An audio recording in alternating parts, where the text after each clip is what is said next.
Poursuivons avec Jérémie. Je pense que nous sommes à Jérémie chapitre 38.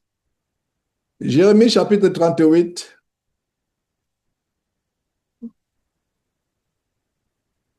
La dernière fois, on a vu le- un aspect des tribulations auxquelles était exposé Jérémie, comment il était jeté en prison, comment il a intercédé, il a même demandé au roi d'intervenir en sa faveur. Et le roi, et comment le roi l'a maintenu dans la servitude, dans l'emprisonnement, mais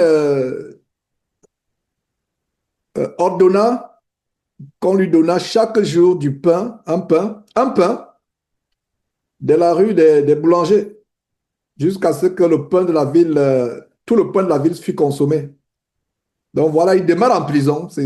Voilà ce qu'on a vu. Et c'est ce qui arrive, mes frères et sœurs, quand on est dans la vérité, on prêche l'évangile, on sera persécuté. C'est ce que le bien-aimé grand frère Paul nous rappelle, inspiré par le Saint-Esprit.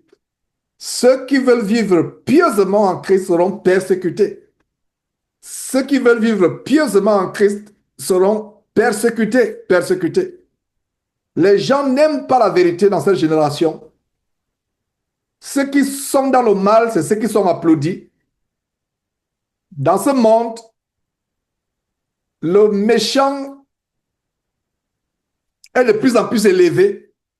Nous vivons un temps où, de plus en plus, plus que par le passé, les gens appellent bien mal. Le mal est devenu le bien est devenu le mal. Quand vous faites le bien, c'est vous le meurtrier. Quand vous faites le, le bien, c'est vous le meurtrier. Mais ceux qui font le mal, on les encense, on les élève. Regardez, le frère a pris une intervention, a intervenu tout à l'heure, Rudy, tout à l'heure, Loïc plutôt pas Rudy, Loïc. Il est intervenu par rapport à- au film, etc. Regardez ce qui se passe avec Hollywood. Les gangsters sont célébrés. La culture du gangstérisme. Même la télévision fait la promotion du mal de plus en plus. Il y a des séries, des films qui sont là pour montrer à quel point la vie de gangster, c'est une vie agréable. Et beaucoup de jeunes gens sont devenus gangsters à cause des films, que ce soit en Afrique, aux États-Unis, en Europe. Des jeunes gens sont devenus des braqueurs, des jeunes filles sont devenues des prostituées parce qu'elles ont vu des films où les femmes se prostituent. Des jeunes gens sont devenus bandits, gangsters, brigands, parce qu'ils ont vu comment les brigands sont célébrés dans les films. Et grandissant, étant adolescent moi-même, je me, rends, je me rappelle comment certains de nos amis, de nos camarades ont commencé à fumer à cause de l'image, on dirait, les Américains disaient cool, l'image cool que dégagent les fumeurs. Vous voyez sur les panneaux publicitaires dans la rue, on vous montre un cowboy avec son chapeau, il est sur le cheval, il a une posture vraiment de dandy, sa masculinité mise en relief, mais il a une cigarette, c'est qui est un grand mal, quelque chose qui détruit. Les publicités, par exemple, pour le whisky qui détruit le corps, on embellit. Donc, l'ivrognerie embellit, le tabagisme est embelli, et de plus en plus, même aussi aux États-Unis, la marijuana est devenue une plante récréative. Pourtant, il y a des gens qui ont été en prison, condamnés des années aux États-Unis, parce qu'ils ont pris la marijuana. Tous ces gens qui ont été en prison, depuis des années à cause du trafic de marijuana. Mais ils doivent, s'ils font ce qu'on appelle un class action suit, c'est-à-dire que un procès où il y a des milliers de personnes qui attaquent une partie, c'est ça qu'on appelle class action.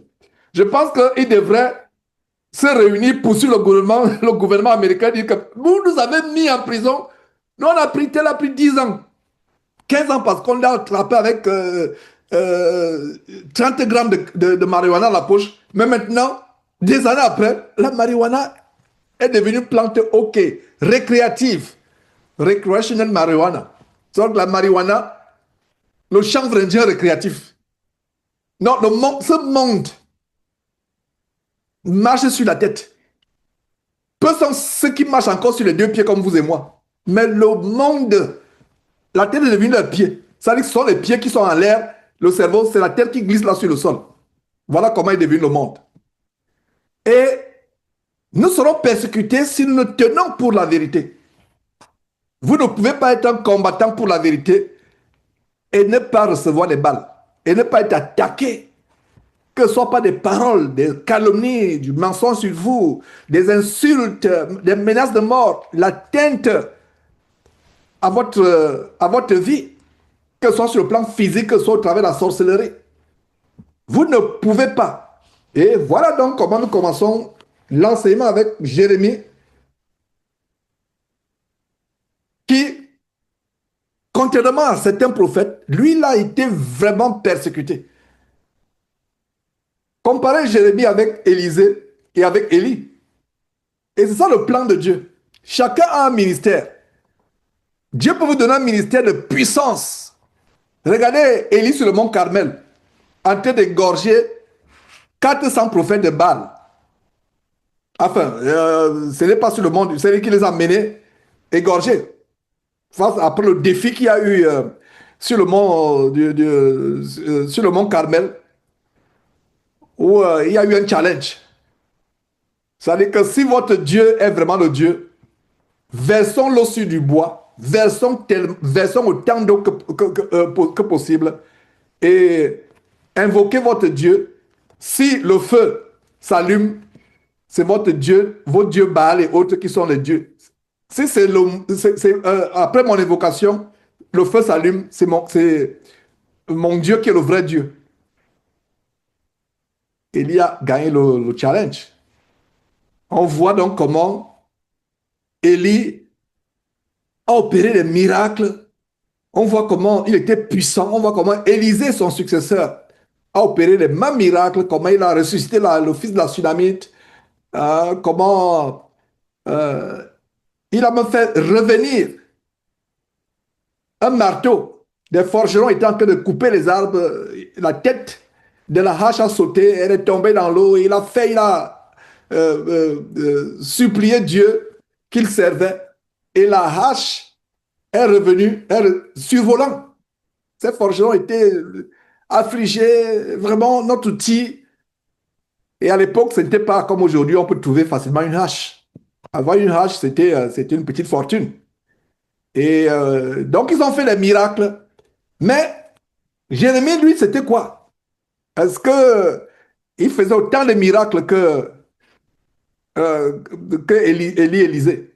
Non. Qu'est-ce que veut dire? C'est que il y a des ministères de persécution, il y a des ministères de miracles, ça dépend. Tout peut être ensemble. Et prenons le cas d'Étienne. Hein, Jean et Pierre se lèvent, ils évangélisent.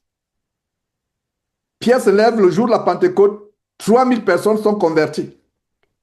Étienne se met devant le peuple, il évangélise, il parle de là étant mort. Je vous donne un peu un détail sur la souveraineté de Dieu et sur le plan de Dieu. Vous voyez, est-ce que vous voyez la comparaison? Élie, leur ministère de puissance, au point où, comment Élie termine son ministère? Il termine son ministère en disparaissant dans un char de feu. Ouais. Dans toute la gloire, c'est un avant-goût de l'enlèvement. C'est-à-dire que c'était un avant-goût de l'enlèvement. Et je vous annonce déjà que Élie n'est pas monté au ciel. S'il vous plaît. Si quelqu'un vous enseigne qu'Élie est monté au ciel, c'est un mensonge. Personne n'est monté au ciel, dit Jean chapitre 3. Si ce n'est celui qui est descendu du ciel, le Fils de l'homme qui est dans le ciel. Marie n'est pas montée au ciel. Catholique, si vous êtes en train de suivre sur Facebook actuellement, ne me crucifiez pas, je dis la vérité. Marie n'est pas montée au ciel.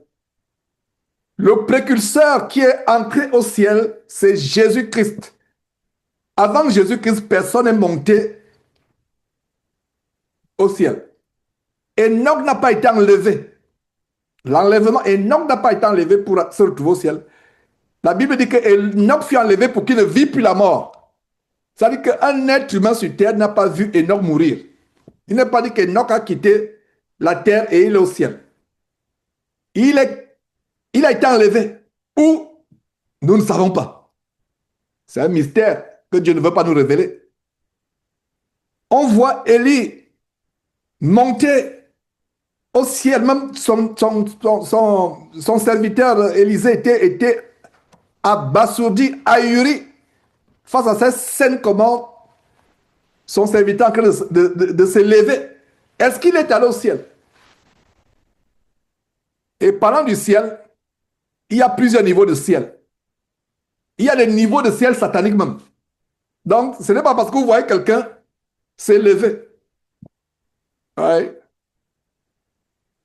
Avec la technologie, sur le plan de la science aéronautique, c'est incroyable des hauteurs que les avions peuvent atteindre aujourd'hui. Surtout les avions de longue distance. Imaginez que vous prenez un vol direct. États-Unis, par exemple, Hong Kong ou bien France, un vol direct. L'avion doit aller à des hauteurs, mais ils ne sont même pas encore. Regardez, est-ce que c'est le ciel? L'avion n'est pas, l'avion n'est même pas, l'avion n'a même pas dépassé la couche atmosphérique. C'est même pas possible. Donc, je dis ceci. Le ministère que Dieu peut vous donner peut être un ministère de puissance et un ministère aussi peut-être de persécution. Ça peut être soit la persécution seulement, soit la puissance seulement et vous ne manifestez pas la persécution, mais ce n'est pas à vous de demander. Dis seulement, Seigneur Dieu, que ta volonté soit faite dans ma vie. C'est un détail que je voulais donner. Parce qu'on va dire, mais pourquoi Dieu a abandonné? Et des histoires comme celle-là peuvent mettre la perturbation, la confusion dans les chrétiens nouvellement convertis. Mais pourquoi Dieu a laissé Jérémie souffrir? Pourquoi Dieu a laissé son fils Jésus-Christ mourir? C'est la même question qu'on doit se poser. Oh là là!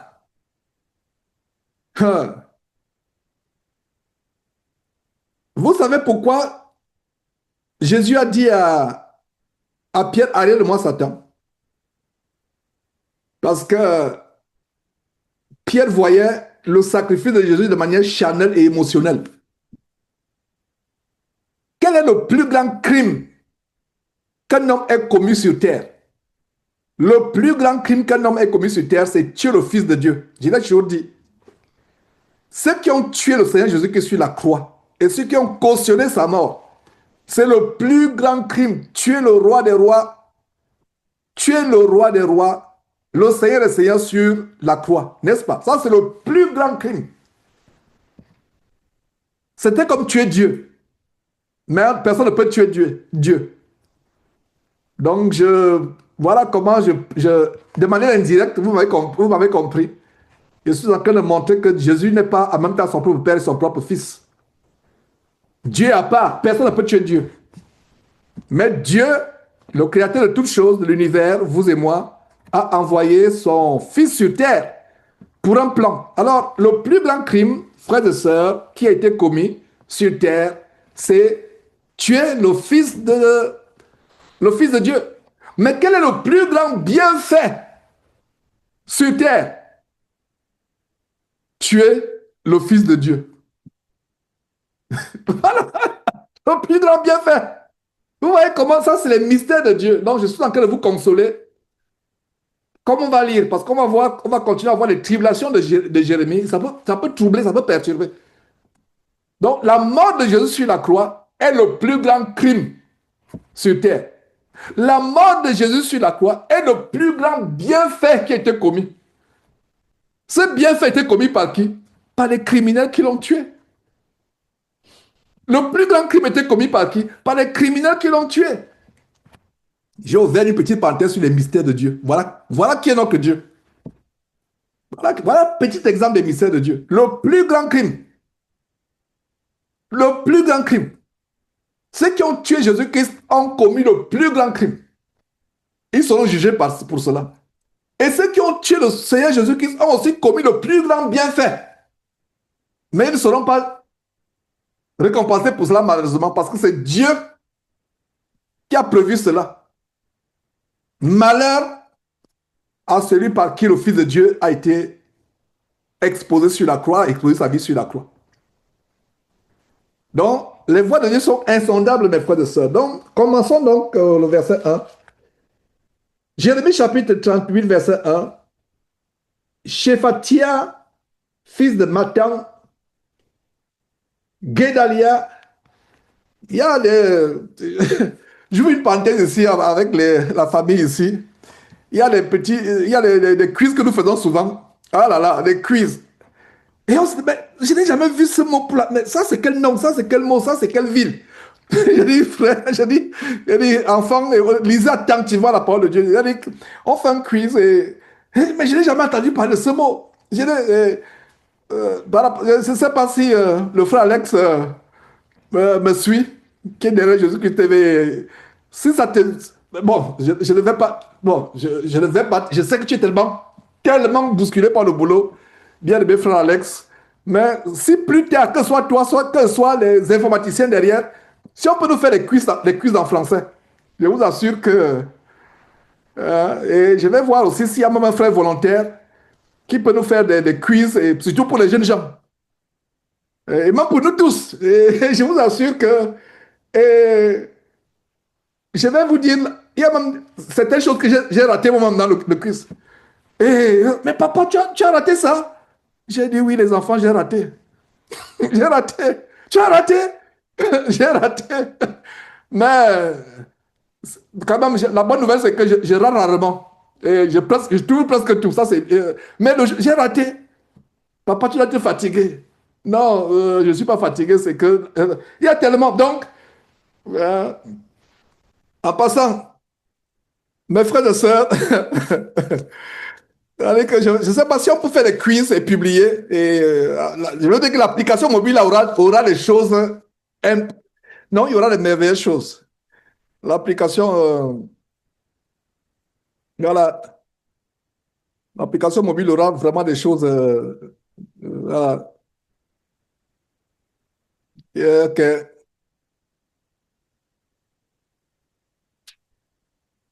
Donc, ces mots-là, voilà, Sépatia, Matan. Imagine qu'on vous donne un quiz. Qui était Matan dans la Bible? Matan, mais Matan, c'est qui? Donc, quand vous lisez la Bible, rappelez-vous cela. Guédelia, Pachur, Pachur encore on connaît, Makija. Donc, tous ces détails-là, ce n'est pas par hasard. Ce n'est pas par hasard. Voilà, voilà.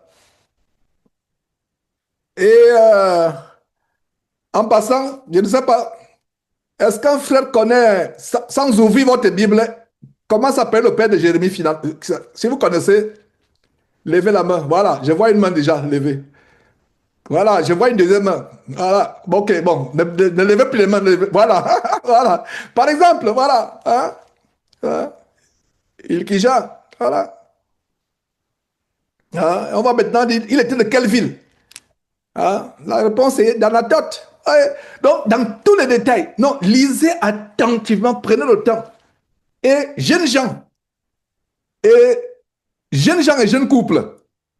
Il y a pas mal de jeunes couples ici. Ils sont encore, peut-être, ils ont un, deux, trois enfants. Ils sont jeunes. Pendant que vous avez le temps, lisez beaucoup la parole de Dieu. un moment viendra où vous n'aurez plus le temps. Lisez abondamment la parole. Donc, ces quiz, c'est pour susciter l'intérêt pour les enfants de lire la Bible. Et généralement, ça dit que si on peut avoir nos quiz nous-mêmes, ce serait, il y a les quiz. Il y a les vidéos là, les quiz, et il y a le compte, on vous donne 10 secondes.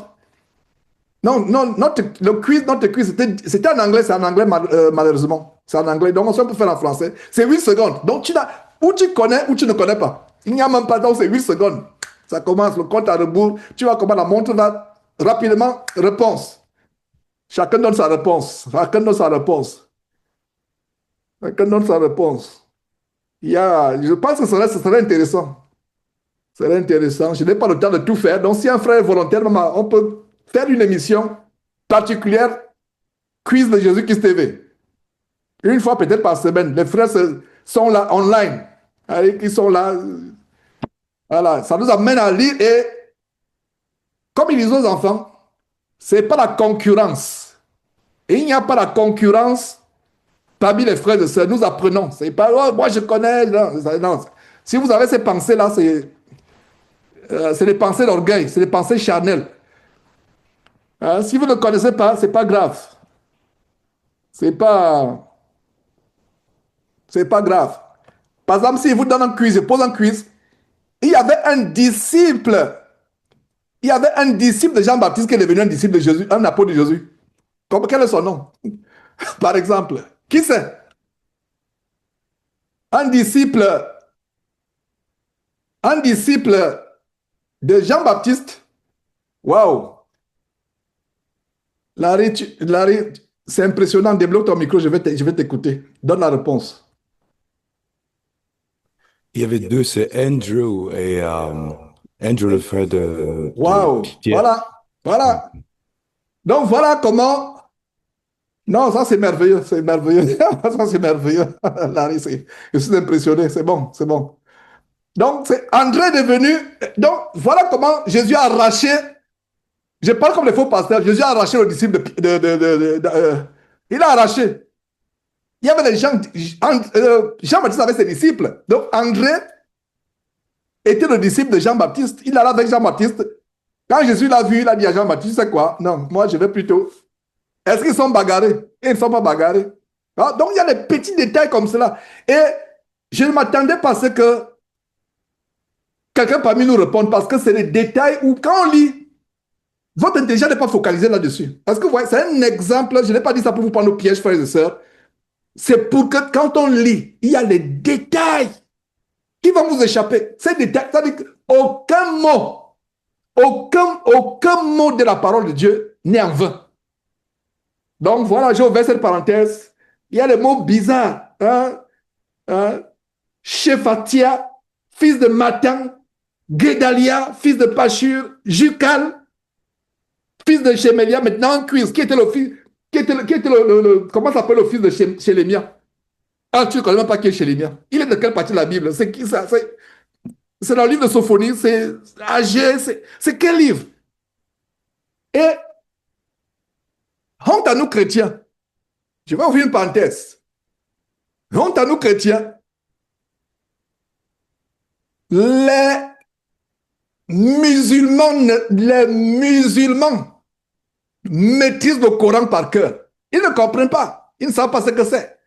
Mais ils récitent quand même. Honte à nous.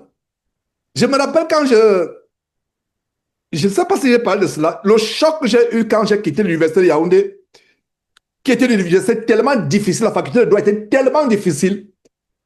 Donc, ayant passé 3 ans sans reprendre une seule classe, je vais à Dakar, je me dis que je suis tellement intelligent. Oh là là! Quand j'arrive à Dakar, je me rends compte que je suis un zozo. Non, j'ai eu l'intimidation de ma vie. Je n'ai jamais été intimidé comme cela. J'arrive comme cela. Le premier jour, c'était la maîtrise maintenant, ce n'était plus la licence. Le premier jour, les enfants, les gens te récitent le droit, ils mémorisent. J'étais intimidé, Après, je me suis dit, je vais me mettre dans leur école. Je vais aussi mémoriser. Oh, ça m'a aidé. Donc, jeunes enfants, quand vous m'écoutez, ne soyez pas paresseux. Mémorisez. Commencez par mémoriser la Bible. Et je leur ai demandé, mais pourquoi vous ici, vous êtes plus intelligents? Moi, je pensais qu'au Cameroun, on était plus intelligents, mais ils ont dit non, nous, mémoriser, c'est naturel. Elle dit, comment ça, c'est naturel? Je ne faisais pas de rapport. Il me dit, non, nous, c'est le Coran depuis 3 ans, 5 ans, là. On est assis là, et c'est ce que je voyais dans les quartiers. Un enfant, jusqu'à ce que quand il veut dormir comme ça, on le tape. Incroyable, les enfants sont torturés pour mémoriser. Donc il est là, Allah, Mahomet, etc. Il récite dans le Coran. Il est là, il veut tomber pour dormir. On le fouette. Il dit, mais ça c'est la torture. Mais il me dit, dans les camarades de l'université disaient que c'est comme cela. Non, c'était brutal. Donc, c'est pour vous dire que mes frères et sœurs, si les musulmans peuvent mémoriser, nous aussi on peut mémoriser.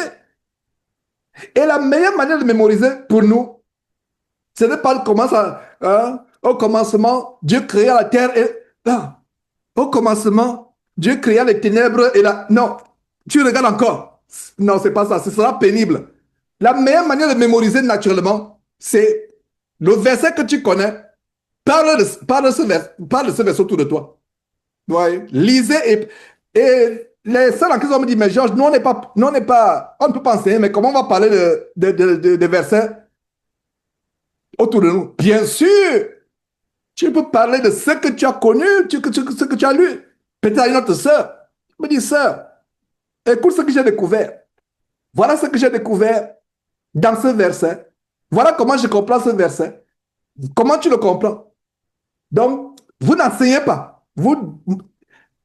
Surtout, soyez encore, ce serait prudent de le faire avec d'autres sœurs comme vous. Parce que cette ligne est facile à traverser. La ligne où une femme se met à enseigner, elle est facile à traverser. Vous la traversez sans vous en rendre compte. Donc, mémorisez. Ouais, prenons le temps pour mémoriser. Prenons le temps pour lire la Bible. Et il y a une méthode, par exemple, il y a des secrets de la mémorisation. Il y a des études, par exemple, les études de droit et autres. Si vous ne mémorisez pas, vous n'avez pas mémorisé, mettez déjà une croix. Ce n'est pas fait pour vous. Même chose avec la médecine. Si vous ne mémorisez pas, ce n'est pas fait pour vous. Donc, mémoriser, ça s'apprend. Et pour mémoriser, il faut mémoriser de manière active.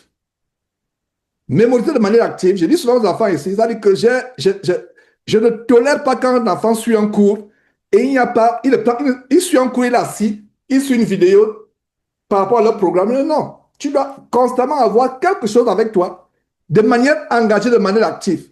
Tu écoutes et tu prends des notes. Il y a quelques sœurs que je vois faire ça, quelques personnes que je vois faire ça ici, de manière engagée. Et tu prends tes notes et tu reviens sur tes notes, etc. Tu essaies de comparer avec ce que tu as compris et c'est-à-dire que tu en parles. Tu en parles. Je me rappelle, il y a plusieurs années, quand c'était la torture de plusieurs années, j'étais au law school, c'est-à-dire l'école des avocats ici. Et à un moment, j'embêtais mon épouse, je lui dis, écoute, je vais te... C'est-à-dire que je lui dis, ok, tu es maintenant, tu es le juge, c'est moi l'avocat. Tu es le juge. Donc je commence à lui parler, elle ne comprend rien, mais elle était fatiguée, oh là là, que je la fatiguais. Voilà, donc, ouais, c'est ça, il faut être engagé. Et maintenant, revenons sur la parole de Dieu qui nous intéresse, parce que les connaissances du monde, avocat, médecine, droit, ça c'est passager. Ce qui est plus important, c'est la parole de Dieu. Donc, revenons sur la parole de Dieu. C'est la même stratégie. C'est la même stratégie. Ouais. Imaginez-vous que vous avez lu la parole de Dieu et supposez, dites-vous que bon, je suis en train d'enseigner aux frères. J'enseigne ce que j'ai appris. Par exemple, il y a beaucoup de stratégies pour mémoriser. Mémoriser n'est pas difficile. Quand il y a la passion, vous retenez. Quand il y a la passion, vous retenez. Vous n'êtes pas d'accord avec moi? Je vais prendre l'exemple. Des Africains qui n'ont jamais parlé l'anglais, mais ils connaissent les chansons de Michael Jackson. Ils connaissent. Même s'il faut dire ce qui n'est pas correct. Je me rappelle quand j'étais enfant au Cameroun, et quand on suivait Michael Jackson, lui, c'est maintenant que je me rends compte qu'il disait Thriller, Thriller, Thriller. Mais les gens au Cameroun disaient Pilé, Pilé. Donc les gens quand même, c'est-à-dire qu'ils mémorisaient les lignes, même si ce n'était pas correct. Parce qu'ils aiment. Ils chantaient dans les concerts scolaires au lycée. Au lycée, les gens chantent Michael Jackson. Ils n'ont jamais parlé anglais, mais ils chantent Michael Jackson. Un peu les mots. Il dit Pilé, les gens suivent. Les gens dansent. Voilà un exemple pour vous dire que la passion fait qu'on mémorise. Donc, si les gens peuvent chanter Michael Jackson en disant Pilé, alors que c'est Thriller, Thriller c'est quelque chose d'effrayant, etc. Pourquoi nous, on ne peut pas mémoriser la parole de Dieu? Ils chantent. Les Madonna et autres, les gens chantent. Je parle des francophones, je ne parle même pas des anglophones. Ils chantent Madonna. De A à Z. Ils chantent. Un Américain, une Américaine va suivre un Africain chanter Madonna, un Africain francophone chanter Madonna. Il va dire que mais, je connais cette chanson, mais je ne comprends aucun mot de ce que vous dites. Je connais cette chanson, mais c'est Madonna que vous chantez, mais je ne connais aucun. À cause de quoi? À cause de la passion. Conclusion, si vous êtes passionné pour la parole de Dieu, vous allez la mémoriser. Ça, c'est le problème. Alors, je pense que vous êtes convaincus. C'est-à-dire que si vous n'êtes pas passionné, c'est-à-dire que vous ne pouvez pas mémoriser la parole de Dieu si vous n'êtes pas passionné. Passionné. Je vous parlais par exemple des quiz. Ces quiz-là, je vous assure que ça augmente l'intérêt des enfants. Ah, oui, comment j'ai raté cela? Prochainement, je ne vais pas rater. Je ne vais pas rater. Je vais aller fouiller. Donc, maintenant, tu vois l'enfant avec la Bible là, parce que c'est qu'on aura un quiz le soir. Il est maintenant là, il n'a que le lire. Tu vois, ça développe, c'est comme cela. Et il y a aussi une chose en tant que parent, et je rends compte de ce que j'ouvre cette Bible. S'il vous plaît, parents, ne faites pas cette erreur. Ne forcez pas la Bible aux enfants. Parents, écoutez-moi, je dis encore, ne forcez pas, surtout ceux qui ont encore les enfants, amenez-les à aimer. Quand les enfants voient la passion que vous avez pour la parole de Dieu, ça va venir naturellement. C'est l'erreur qu'on commet. Et bien des fois, on apprend avec nos erreurs. Ne forcez pas la Bible à l'enfant. Ne forcez pas. Ne forcez pas. Il faut que ce soit quelque chose d'agréable. Parce que même Dieu ne nous force pas. Oh, tu n'as pas eu la Bible aujourd'hui. Demain, tu vas à l'école sans l'argent de poche. Non. Tu n'as pas eu la Bible aujourd'hui. Euh, les dessins animés que tu aimes suivre là, non. Pendant une semaine, non. Et je m'adresse aux parents. Soyons sages. Soyons sages. Il y a ce verset qui dit,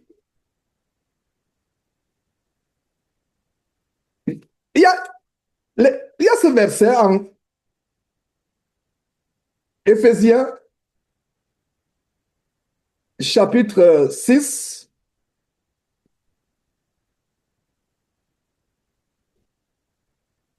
Il y a deux parties de ce verset. On aime bien le verset 1, mais on ignore le verset 4. On aime bien le verset 1 à 3, mais on ignore le verset 4. Je vous une parenthèse par rapport aux parents. Éphésiens chapitre 6, enfants, obéissez à vos parents selon le Seigneur, car cela est juste. Honore ton père et ta mère. C'est le premier commandement avec une promesse, afin que tu sois heureux et que tu vis longtemps sur la terre. Les parents aiment ce verset. Mon fils, viens lire. Tu me désobéis, viens lire ici. Viens lire. Viens lire. Viens voir. Lis. Et tu prends une voix, tu commences à gronder l'enfant. Tu le forces à lire. Enfant, obéissez. Non, mais alors que pendant que tu dis à l'enfant, enfant, viens lire. Tu as que de faire quoi? Verset 4. Et vous, pères, n'irritez pas vos enfants. Juste et tu as que de faire le verset 4 en forçant l'enfant de venir lire. Viens lire comment la Bible dit d'obéir aux enfants et tu as que l'irriter. que Dieu nous donne la sagesse pour que nous n'irritons pas nos enfants. Ça ne veut dire pas qu'on doit tolérer. Non, ce n'est pas ce que je veux dire. Quand l'enfant a besoin de te corriger, il faut le corriger. Mais en corrigeant l'enfant, parce qu'il y a des fois, tu corriges l'enfant ne comprend même pas pourquoi tu l'as corrigé. Ça veut dire que ta correction, tu l'as hérité plus tôt.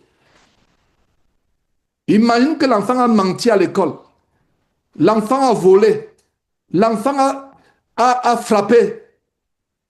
Ton enfant a frappé l'enfant du voisin. La correction, il sait qu'il a fait quelque chose de mauvais. Aïe. Alors, ce verset dit que, et vous, pères, n'irritez pas vos enfants, mais élevez-les en les corrigeant, en les instruisant dans le Seigneur. N'irritez pas vos enfants. Notons très bien ce verset. N'irritons pas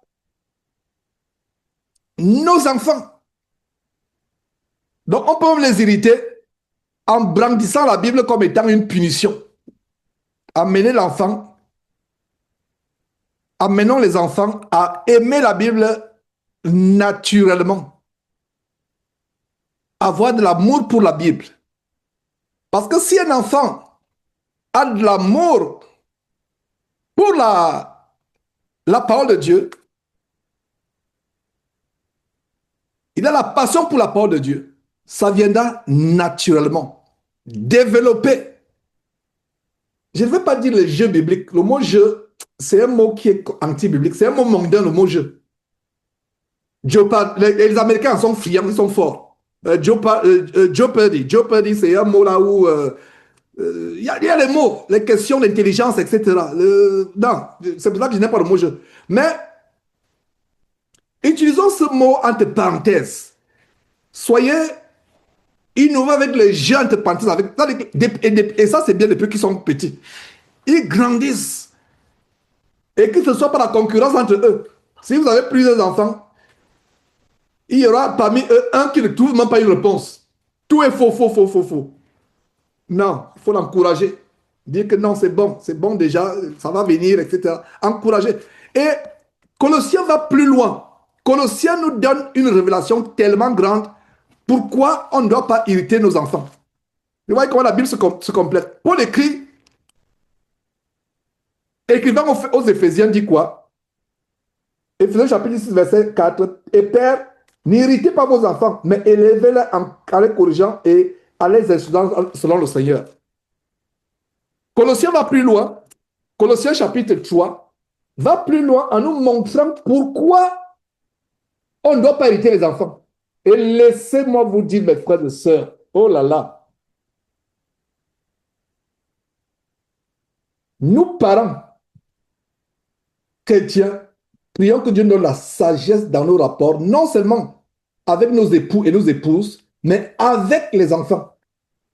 Regardez Colossiens chapitre 3. Que dit Colossiens chapitre 3? Lisons le verset 20. Colossiens chapitre 3, verset 20. Enfants, obéissez en toutes choses à vos parents quand cela est agréable. Nous, les parents, nous aimons cela. Enfants, aujourd'hui, je prends votre défense pour une fois.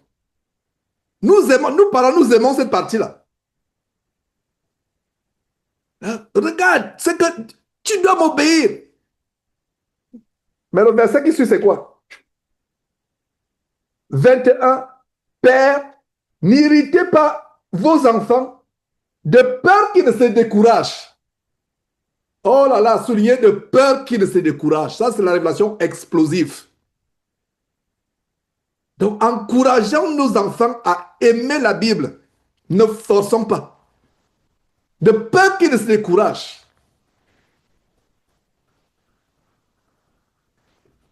La petite fille qui ne porte pas, qui n'aime pas porter les robes. Maman, ne force pas. Montre-lui pourquoi c'est bon. Je vous ai parlé de l'exemple d'un papa américain tourmenté. Oh là là, ce papa américain-là, lui-même, il m'a traumatisé. La fille s'habillait Il agit plus que nous chrétiens, mais il m'a traumatisé. La fille s'habille avec les petites culottes. Vous voyez comment elle était presque nue. Elle coupe un pantalon de jean. Elle s'habille et c'est là où c'est là où elle prend le tuyau pour arroser le gazon. C'est pas le gazon qu'elle arrose, hein, c'est que les garçons du quartier puissent voir sa nudité. Une culotte jean avec les bottes cowboy. Comme c'est une fille, on dirait cowgirls. Qu'est-ce que le père a fait? Le père a aussi coupé son jean. Il l'a coupé même, il l'a coupé, il a mis. Il a mis un petit haut, un petit t-shirt. Il a mis les bottes. Il s'est mis aussi à se dandiner dehors. La fille a dit, mais papa, tu m'embarrasses. C'est ridicule, tu m'embarrasses, etc. Papa, qu'est-ce que tu es en train de faire? Tu es devenu fou. Le papa dit, tu m'embarrasses aussi. Depuis tu m'as toujours embarrassé. La fille n'a plus mis la culotte dehors. Il y a une manière de faire comprendre. Je vous assure qu'à un moment, mes frères, Dieu voulait que j'ouvre cette parenthèse, surtout nous parents, parce qu'on n'a pas de réunions spécifiques d'édification de parents. La Bible a tout. Les gens prennent des cours de parenting dans le monde. Parenting. C'est-à-dire comment s'occuper, comment élever les enfants, comment. Des fois, ça peut être dur, ça peut être dur, mais nous avons une responsabilité de le faire selon le Seigneur. De le faire selon le Seigneur. Donc, une petite fille, par exemple, qui voit, et c'est tellement difficile parce que la fille à l'école est avec ses camarades. Votre enfant n'a pas de téléphone portable à l'école, mais à 7 ans, 6 ans, toute la classe, ils ont leur téléphone portable et votre enfant n'a pas. Votre enfant ne porte pas les bijoux, surtout les jeunes filles. Elle peut être choquée, elle peut être, surtout si vous venez de vous convertir. Parce que c'est même encore bien quand on commence, l'enfant naît, l'enfant vous voit déjà vous habiller, longue jupe, vous voit la tête quand vous priez. Mais imaginez-vous que vous vous habillez comme qui ça? Quelle personne que je vais prendre que je... Bon, je parle de ma génération. Une personne s'habille comme Madonna. Je ne sais pas si elle fait sur la musique. Bon, bref, je prends un exemple de ma génération. Vous vous habillez plus que Madonna. Vous vous habillez, je ne sais pas, comme une artiste de coupé décalé, ou bien, je ne sais pas, une chanteuse de Koffi Olomide. Et vous vous convertissez à Christ. Vous commencez à mettre le foulard. Vous vous êtes converti un mois. Il y a un mois, vous étiez comme la chanteuse de Koffi Olomide.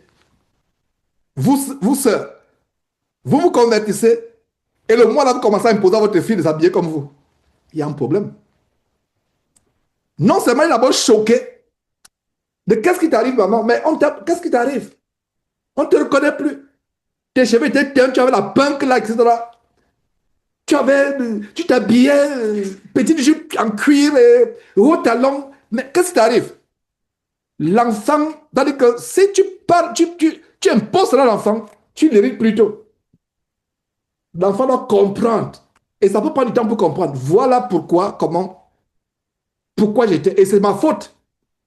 C'est ma faute, je vous demande pardon, mais mes filles, je ne vous ai pas assez élevé, je ne savais pas, je ne connaissais pas la vérité. Soyez patients. Et c'est pour ça que ça fait souvent des conflits entre parents et enfants au point où la fille se rebelle. Elle se rebelle. Ce que j'ai compris avec les enfants, c'est que convaincre, il faut prier pour que l'enfant soit convaincu. Vous lui montrez ce qui est vrai. Et il peut se faire que sur le champ, il ne sera pas convaincu. C'est pour ça que la Bible dit, élève l'enfant sur la voie qu'il doit suivre. Amenez les enfants à obéir au commandement de Dieu, pas par force, par punition, mais par amour. J'espère qu'on se comprend et je crois que Dieu a voulu que j'ouvre cette parenthèse aujourd'hui. Parce que dans nos rapports avec nos enfants, nous n'avons pas le cœur que Dieu a dans ce rapport avec nous. Je reprends. Dans nos rapports avec nos enfants, nous n'avons pas le cœur que Dieu est envers nous dans nos rapports avec lui. Est-ce que Dieu est ferme? Oh, il est ferme. Est-ce que Dieu châtie? Oh là là, il peut me châtier par la mort. Mais, en ce qui concerne vous et moi, quelle patience! Est-ce que Dieu, étant patient avec nous, tolère? Non, pas, loin de là. Que Dieu nous aide à nous amener dans nos rapports avec nos enfants, d'être comme il est. Il y a un mélange, il y a l'équilibre avec Dieu. Il y a une balance. En anglais, on parle de balance, mais en français, on dit équilibre. Il y a le moment où, quand l'enfant a tort, montrez-lui avec la plus grande sévérité que non, là, mon fils, ma fille, tu es allé loin. Et même si tu le fais, reviens après pour lui dire que mon fils, si je me suis énervé, si j'étais dur, c'est pour ton bien. C'est pour ton bien. J'aimerais pas que tu te retrouves comme les enfants qu'on montre à la télévision parce qu'il a braqué une banque et il a tué 4 personnes et il se retrouve en prison. Peine capitale au Texas. Je n'aimerais pas ma fille que tu te retrouves dans une maison de prostitution et en train de t'injecter, de te mettre la cocaïne dans les veines, etc. Je n'aimerais pas. C'est pour ton bien. Ouais. Même quand tu punis un enfant, montre-lui qu'il comprenne. Parce que quand un enfant, tu l'as puni, il est perdu, tu ne sais pas pourquoi tu l'as puni. C'est la preuve que tu l'as hérité. C'est la preuve que, regardez, le verset 21, Colossiens chapitre 3, verset 21. Père, n'héritez pas vos enfants de peur qu'ils ne se découragent. La raison pour laquelle j'ai ouvert cette parenthèse, ça a commencé par les mots compliqués de Jérémie, etc., les noms bizarres que, quand on lit une fois, on ne veut même pas que le cerveau retienne. On lit, on passe. On refuse même, nous-mêmes, consciemment, on refuse. On dit, mon cerveau, passe. Je ne veux même pas que tu retiennes ce nom. Ce n'est qu'un nom. Non, ce n'est pas qu'un nom. Ce n'est pas qu'un nom. Ce n'est pas qu'un nom. Des fois, tu sais pourquoi ce n'est pas qu'un nom? Il y a des chrétiens, j'en suis persuadé, qui ont donné un nom à leur enfant parce que c'est la mode, c'est tendance. En allant lire ce nom dans la Bible plus tard, ils se rendent compte que mais, ce nom, mais, c'est un nom c'est un nom négatif. C'est un nom qui a une connotation. Hein? Imagine qu'il y a un rappeur qui s'appelle Moab, un rappeur américain d'origine sud-américaine, qui s'appelle Moab. Il est tendance, tu n'es pas chrétien. Ou bien même tu es chrétien, mais tu n'as jamais lu l'histoire de Moab. Un enfant naît de l'inceste. Et maintenant, quand l'enfant va naître, l'enfant commence à poursuivre ses cousines ou ses sœurs, c'est Moab qui a que d'agir. Faisons attention. Donc, même les noms. Vous voyez, donc le nom n'est pas. Ça, c'est un exemple que j'ai pris. Il y a plusieurs exemples pour même les noms. Donc, il ne faut pas dire à votre cerveau que non, mon cerveau, Shefatia, c'est qui là? Non, je passe. Je veux voir ce qui s'est passé réellement pour. Non, ça, c'est pas important. C'est important. Alors, c'est comme ça que j'ai ouvert la parenthèse. Et je vous ai donné le témoignage comment Dieu a mis dans mon cœur avec les enfants de vraiment de les amener à aimer la parole de Dieu. De les amener à aimer, c'est-à-dire que exactement comme Dieu se comporte avec nous. Et c'est ce que je nous conseille, que Dieu nous aide à amener les enfants à aimer la parole de Dieu. N'imposons pas. Même l'heure de prière. Il y a des fois, comme par exemple, je vous prends un exemple. Je vous prends un exemple. Janelle actuellement en train de dormir. Pourquoi Janelle est en train de dormir actuellement pendant que je suis en train d'enseigner? Elle a passé toute la nuit, je vous assure que cet enfant a, c'est-à-dire qu'elle a tellement de cheveux. C'est-à-dire que c'est une peine de prendre soin de ses cheveux. Mais on ne peut pas couper aussi. C'est une, elle a elle-même des fois, sa maman l'aide, même s'il y a 4 personnes sur la tête, les 4 personnes, s'il y a 8 mains sur la tête, c'est pas suffisant. C'est pas suffisant. Donc, elle a dormi, je ne sais pas, 5 heures ou 6 heures du matin, fini, je ne sais même pas si elle a fini. Elle a fini? Non, pas du tout. Pas encore. Elle a fini. Voilà, je vois une main qui se lève là, elle a fini. Oh, Dieu soit loué, elle a fini. Moi, ça me fait la peine. Donc, imagine que pendant qu'elle fait les cheveux, non, Janelle, nous, on a la prière là, viens t'asseoir, etc., etc. Non! Ah, ah. Laisse l'enfant dormir. L'enseignement, ça va publier, va suivre. C'est comme ça. Est-ce qu'on voit un exemple? C'est comme ça. Il n'y a pas de problème. Elle a dormi à 5 heures du matin. Tu ne vas pas maintenant faire l'enfant. Elle sera là. Elle sera affligée. Elle sera triste. Cette parole-là, non. Ça veut dire qu'elle va détester la parole. Oui, c'est un exemple. C'est pour ça que j'aime souvent prendre l'exemple. Je mets souvent cet enseignement avec les exemples me concernant. Voilà un exemple. Elle n'est pas avec nous actuellement, elle est en train de dormir. Un enfant dort à 6h, 7h du matin parce qu'elle fait les cheveux. Et 2 heures après, viens t'asseoir là. Mon ami, tu es un dictateur. Tu es un dictateur. Ça devient maintenant comme la religion, ça devient une secte, ça devient... Oh, oh là là. Vous savez pourquoi? Qu'est-ce qui se passe? On me dit que Chanel est là à côté de toi. Donc elle-même, elle est revenue. Je savais qu'elle dormait, donc, vous voyez, donc elle-même. Donc je me disais qu'elle dormait. Et on me, donc, on m'a laissé parler, aucun signe. Donc la main, le pouce là que j'ai vu, c'était son pouce. Ok. Donc pour moi, je pensais qu'elle dormait. Vous voyez mes frères, voilà un exemple. Je pensais qu'elle dormait. Et elle-même, elle est venue. Je n'ai même pas vu quand est-ce qu'elle est venue. Parce qu'on a laissé le temps de dormir. Non, lève-toi même jusqu'à 14 heures. C'est un exemple. Donc voilà, bon, c'est un miracle parce que dormir à 6h, 7h, 6h, 7h du matin et 2 heures après s'asseoir là. Bon, ok, Dieu soit loué. Donc pendant que je parlais, je pensais qu'elle dormait. Maintenant, je ne comprenais pas. Ok, donc bref. Mais ça n'exclut pas mon témoignage. À savoir que mon témoignage, c'est que c'est même pas un témoignage, ça dit que mon exhortation plutôt, c'est ça que je voulais dire mon exhortation. C'est que n'imposons pas la parole. Même si nous l'avons fait par le passé, ne le faisons plus. Nous devons prier chaque soir, etc. Même si l'enfant n'est pas prêt, il n'y a pas de problème. Dis non, ok, c'est bon. C'est bon. Chaque matin, chacun devait me donner 2 points, les 10 points qu'il devait lire, etc. Non, il y a des jours, je ne demande même pas. Des jours, je dis ok, c'est bon. Vous avez dormi tard et vous avez une journée chargée, c'est bon. Vous voyez, donc c'est des stratégies pour que l'enfant aime la parole de Dieu. N'imposons pas. N'imposons pas. Et Dieu a voulu que j'ouvre cette parenthèse. Je pense que ça va bénir un parent parmi nous. Au moins un. N'imposons pas. Amenons les enfants à aimer la parole de Dieu. Ne soyons pas des dictateurs. Dieu,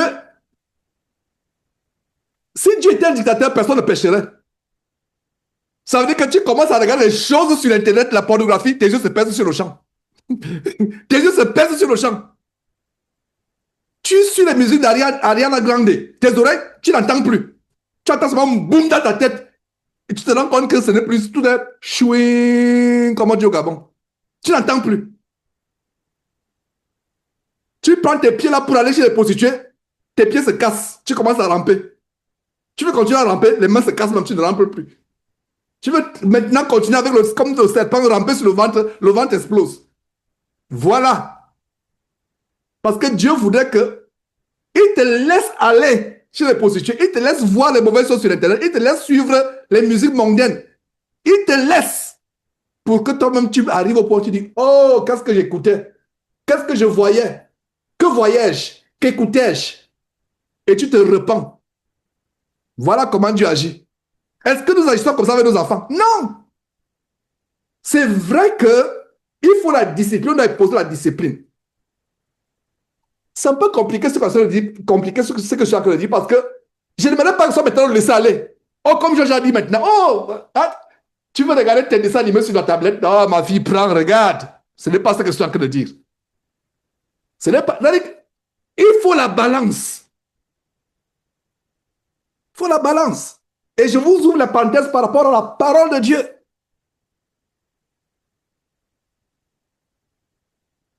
Frère, nous sommes toujours en Jérémie.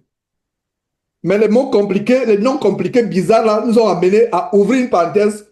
Voilà, maintenant, on est en train de faire le parenting selon la parole de Dieu. Parenting, c'est comment élever les enfants selon la parole de Dieu. La Bible a tout. Donc, le grand verset ici, c'est quoi? Colossiens chapitre 3, verset 21. Je le relis. Père, n'héritez pas vos enfants de peur qu'ils ne se découragent. Donc, encourageons, soyons les grands exhortateurs pour nos enfants. Parce que toi, frère, tu passes le temps à exhorter le monde entier. C'est bien. Exhorter, ça veut dire qu'encourager. Mais sans te rendre compte, tu peux décourager les enfants sans t'en rendre compte. Qu'un enfant prenne sa voie, son chemin, etc., parce que, bon, peut-être il s'entête ou il ne comprend pas encore. Et même là, crois Dieu qu'il va revenir. Parce que la semence que tu as injectée, c'est une semence qu'il va, qu'il va, qui va se manifester un jour, qui va pousser, qui va germer. Ce n'est pas en vain. Donc, que Dieu nous inspire, nous parents, à susciter la passion et l'amour. Et pourquoi je fais cette parenthèse? Par rapport à la mémorisation. Quand tu aimes un chapitre, vous les jeunes gens qui êtes à l'école, je vous encourage, jeunes gens. Le Seigneur Jésus revient bientôt. Nous devons nous dépouiller, nous repentir et vivre comme s'il venait demain. Mais puisque nous ne savons pas quand est-ce qu'il revient, faites vos études comme s'il revenait dans 100 ans, dans 2 ans. On ne sait pas. Parce que les sectes qui enseignent que non, soyons prêts, ne cherchons pas le travail, n'envoyons pas les enfants à l'école, etc. Et en ce qui me concerne, je suis tellement rigoureux. Je dis sois aux enfants, si tu veux commencer, tu vas être fermier, excelle dans le travail de fermier.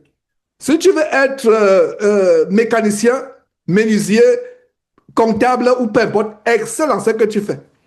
Ne prends pas tes études à la légère, prends tes études au sérieux. Et il arrive quoi? Quand la matière ne vous intéresse pas, vous ne faites aucun effort. Surtout, il y a des fois, le professeur vous énerve. Quand il y avait un professeur et que vraiment, quand la fin d'année arrivait, les gens applaudissaient. Le professeur pensait qu'on applaudit parce qu'il était bon. On applaudit parce qu'on dit, oh, bon débarras. Et votre cours ne vous dit rien. Mais il y avait des professeurs qui savaient nous donner la passion pour les cours.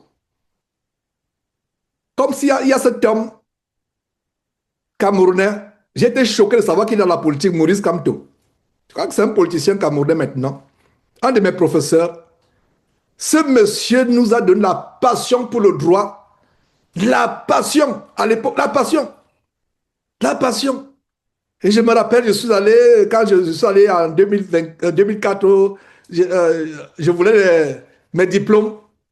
Et je l'ai rencontré, je lui ai dit, vraiment pour moi, c'est un peu... Il était doyen de l'université du Cameroun. Et je dis que je suis avocat au Gabon. Ah, tu es avocat au Gabon. Je dis, vraiment, vous m'avez donné la passion, etc.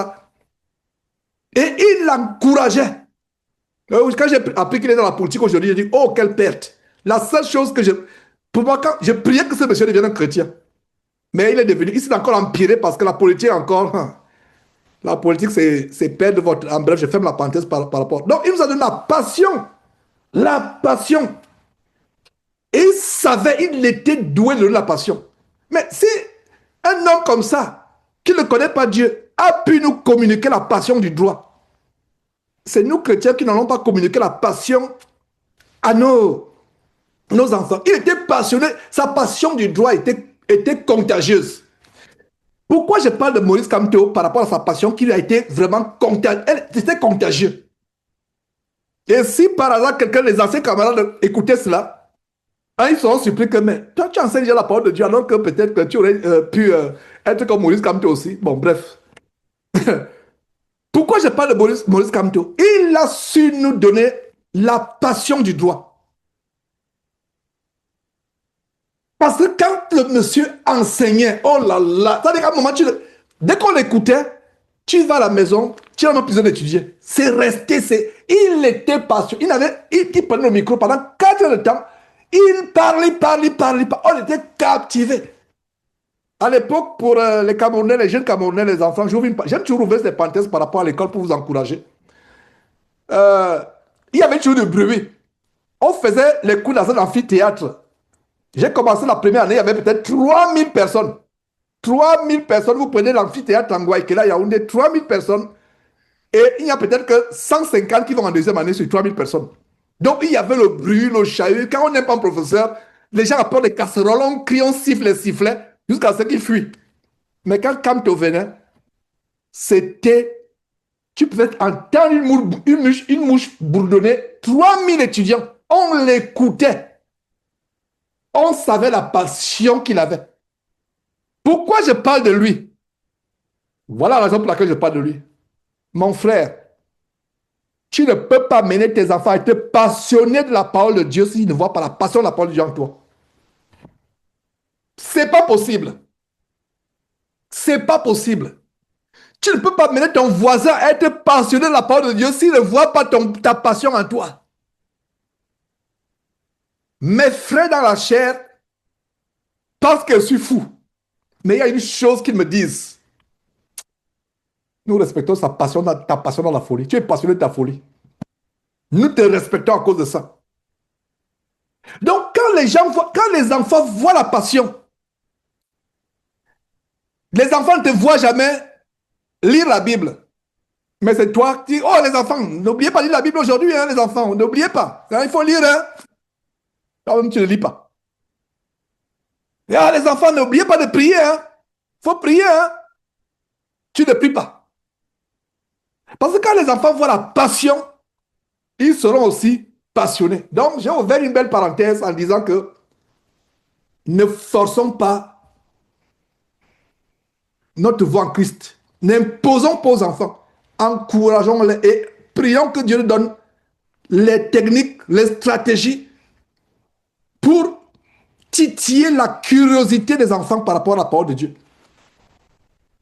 Par la parole de Dieu. Parole. Par exemple, si les enfants voient les miracles qui se passent dans la maison, miracles, et ils en ont vu. Je vous parle, vous avez suivi le miracle la dernière fois avec le petit cochon mignon. Lucette m'a supplié, m'a dit non, Georges, il ne faut pas le manger. Il ne faut pas le manger, laissez-le. J'ai dit non, Lucette. Les anges qui ont accompagné cet ange, les anges qui ont accompagné, ces anges qui ont accompagné ce cochon, ils ont dit, vous servirez de nourriture à vos maîtres. Et c'est vrai, je ne mens pas. C'est le message qu'il a donné. Que allez retourner sur vos maîtres, vous servirez de nourriture.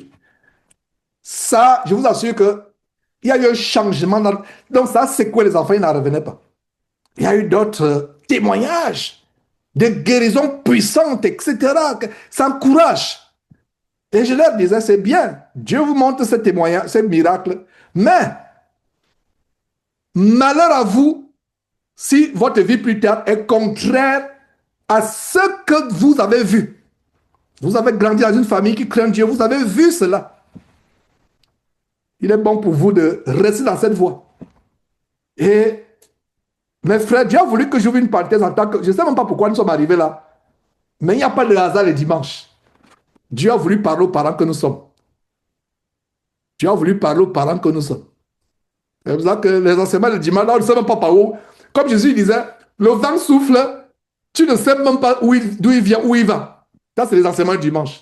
Dès qu'on dit Jérémie, là, voilà qu'on a en train de se retrouver.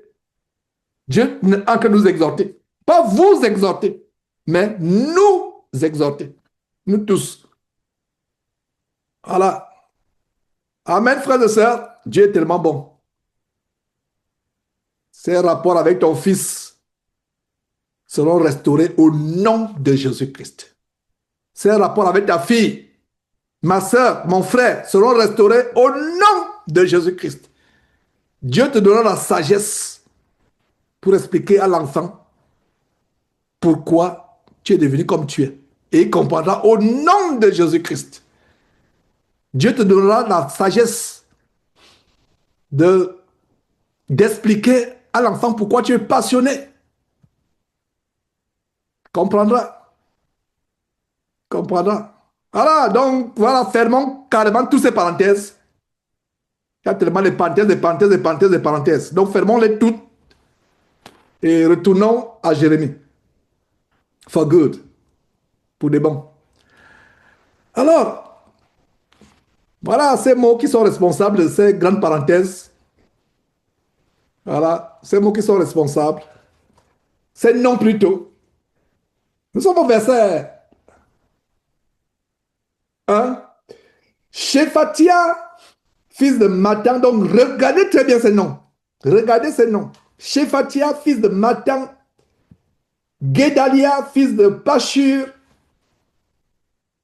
Jukal, fils de Shelemia. Et Pashur, fils de Malkija.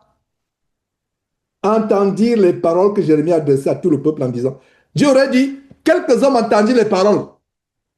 Non, Dieu les cite un à un. Et c'est important. En disant verset 2, ainsi parle l'Éternel. Donc, ils entendirent les paroles que Jérémie adressait. Donc, Dieu les cite, leur génération et génération de génération, comprenons que, voilà quelque chose qui vient, une inspiration qui vient dans ma tête pendant que je suis en train de lire.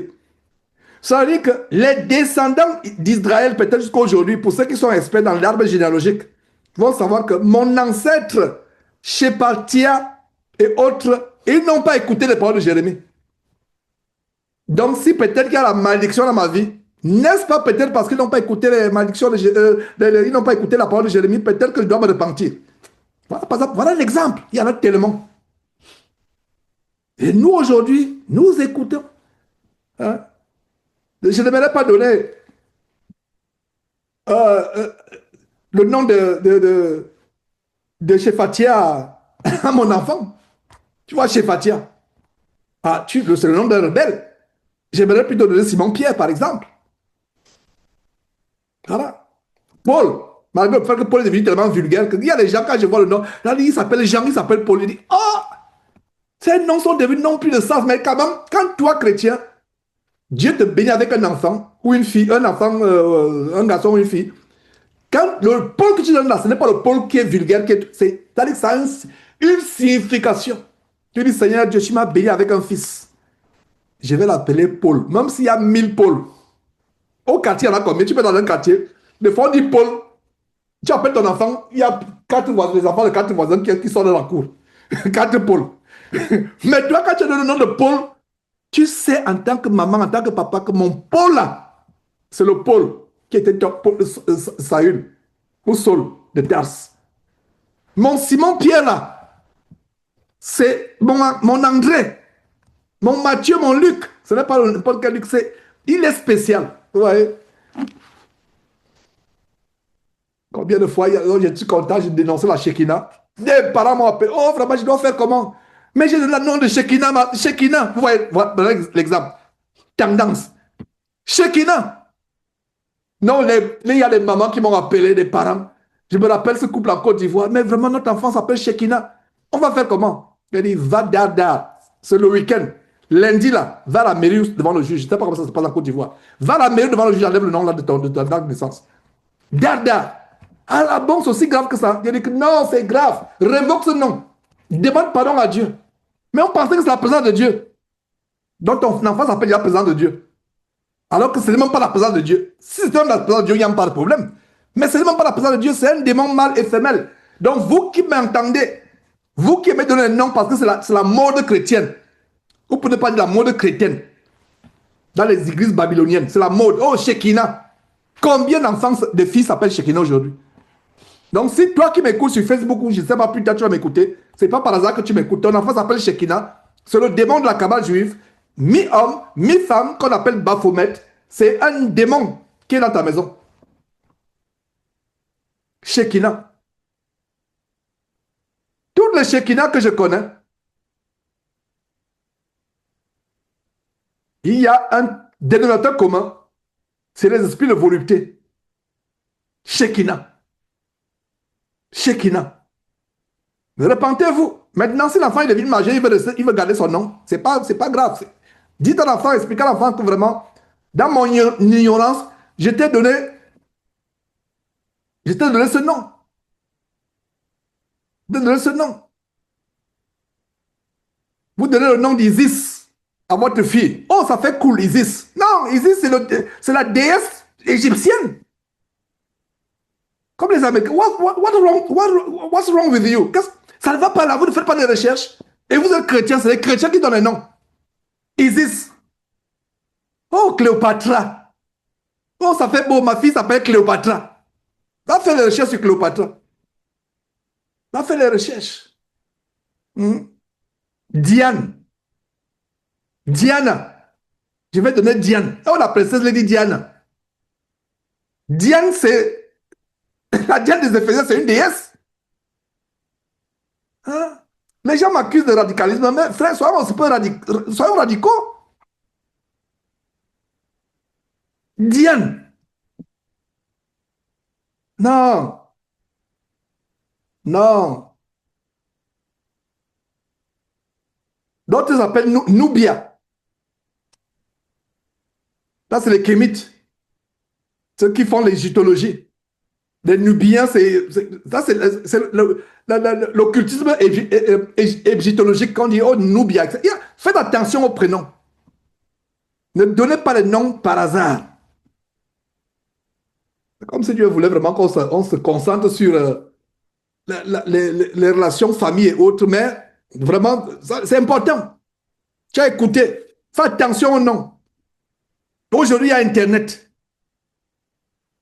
Va sur Google, tape Google, tape seulement quelle classification de, de, de,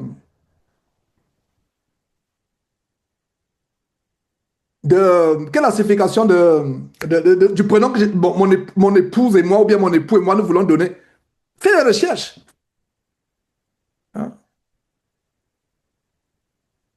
Fais des recherches. Même ton prénom, fais des recherches.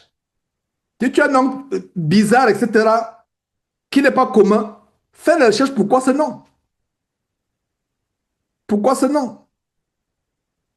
J'ai fait les recherches sur Georges. J'ai continué. Enfin, je n'ai pas fait les recherches. J'avais fait les recherches sur Clément. Il n'est pas encore fait les recherches sur Georges, mais quelqu'un m'a dit que ça signifie cultivateur. J'ai dit, waouh, le semeur. Et si c'est cultivateur, c'est bon. Nous semons le semeur, nous semons pour les graines pour l'évangile de Christ. On est un semeur. Donc, faites les recherches. Si vous avez un nom, ok, Paul, je ne sais pas, c'est facile. Matthieu, c'est facile. Ah, c'est facile.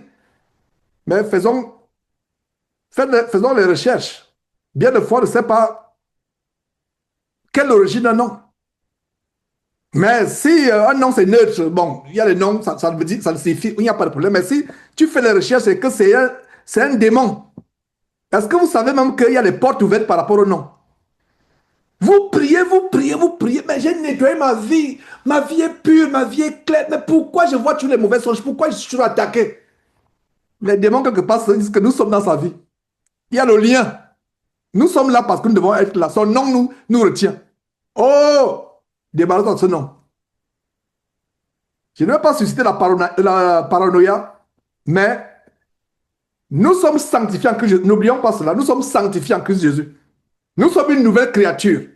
Mais en tant que nous n'aimerons pas voir dans notre vie quelque chose qui appartient à Satan. Imagine que tu as un nom qui s'appelle un nom qui signifie sacrifice humain. Et tu vas dire que dans une nouvelle créature, je vais laisser sacrifice humain dans mon nom. Non! Non, je ne peux pas, je vais me débarrasser de ce nom. Mais soyons sages, en allant voir le juge le maire, déjà que bon, tu as le droit d'avoir tout nom. Il ne va pas te demander les raisons. Je ne sais pas, dans votre pays, si il faut une raison valable pour changer le nom, mais aussi aux États-Unis, vous pouvez changer votre nom 1000 fois et personne ne va vous demander quoi que ce soit. Donc voilà quelques exemples, mes frères et sœurs, de ce que le nom n'est pas. Quand vous voyez les noms des personnes dans la Bible, à partir d'aujourd'hui, en lisant la Bible, vous n'allez plus vite passer sur les noms. Ouais. Depuis là, ça cause les noms que ça fait quoi? Combien de minutes que nous sommes là? Toutes ces parties-là, ça cause des noms. Donc, il parle, Jérémie leur parle, verset 2, ainsi parle l'Éternel. Quand vous suivez ainsi parle l'Éternel, prêtez attention, prêtez attention. Celui qui restera dans cette ville mourra par l'épée, par la famine ou par la peste. Mais celui qui sortira pour se rendre aux Chaldéens aura la vie sauve.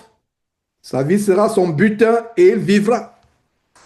Ouais, maintenant, Dieu se met du côté des Chaldéens. Pourtant, les Chaldéens, c'est les ennemis de Dieu. Dieu peut utiliser nos ennemis pour nous punir. Voilà la révélation ici. Voilà la révélation. Dieu peut, quand tu es agréable à Dieu, tu dresses une table en face de tes ennemis. Dieu dresse une table en face de tes ennemis.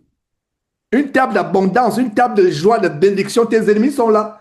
Devant cette table, ils ne peuvent pas te toucher. Mais quand tu as une vie qui est désagréable à Dieu, Dieu te livrera au bon plaisir de tes ennemis. Verset 3, ainsi par l'Éternel, l'Éternel continue à parler, cette ville sera livrée à l'armée du roi de Babylone qui la prendra.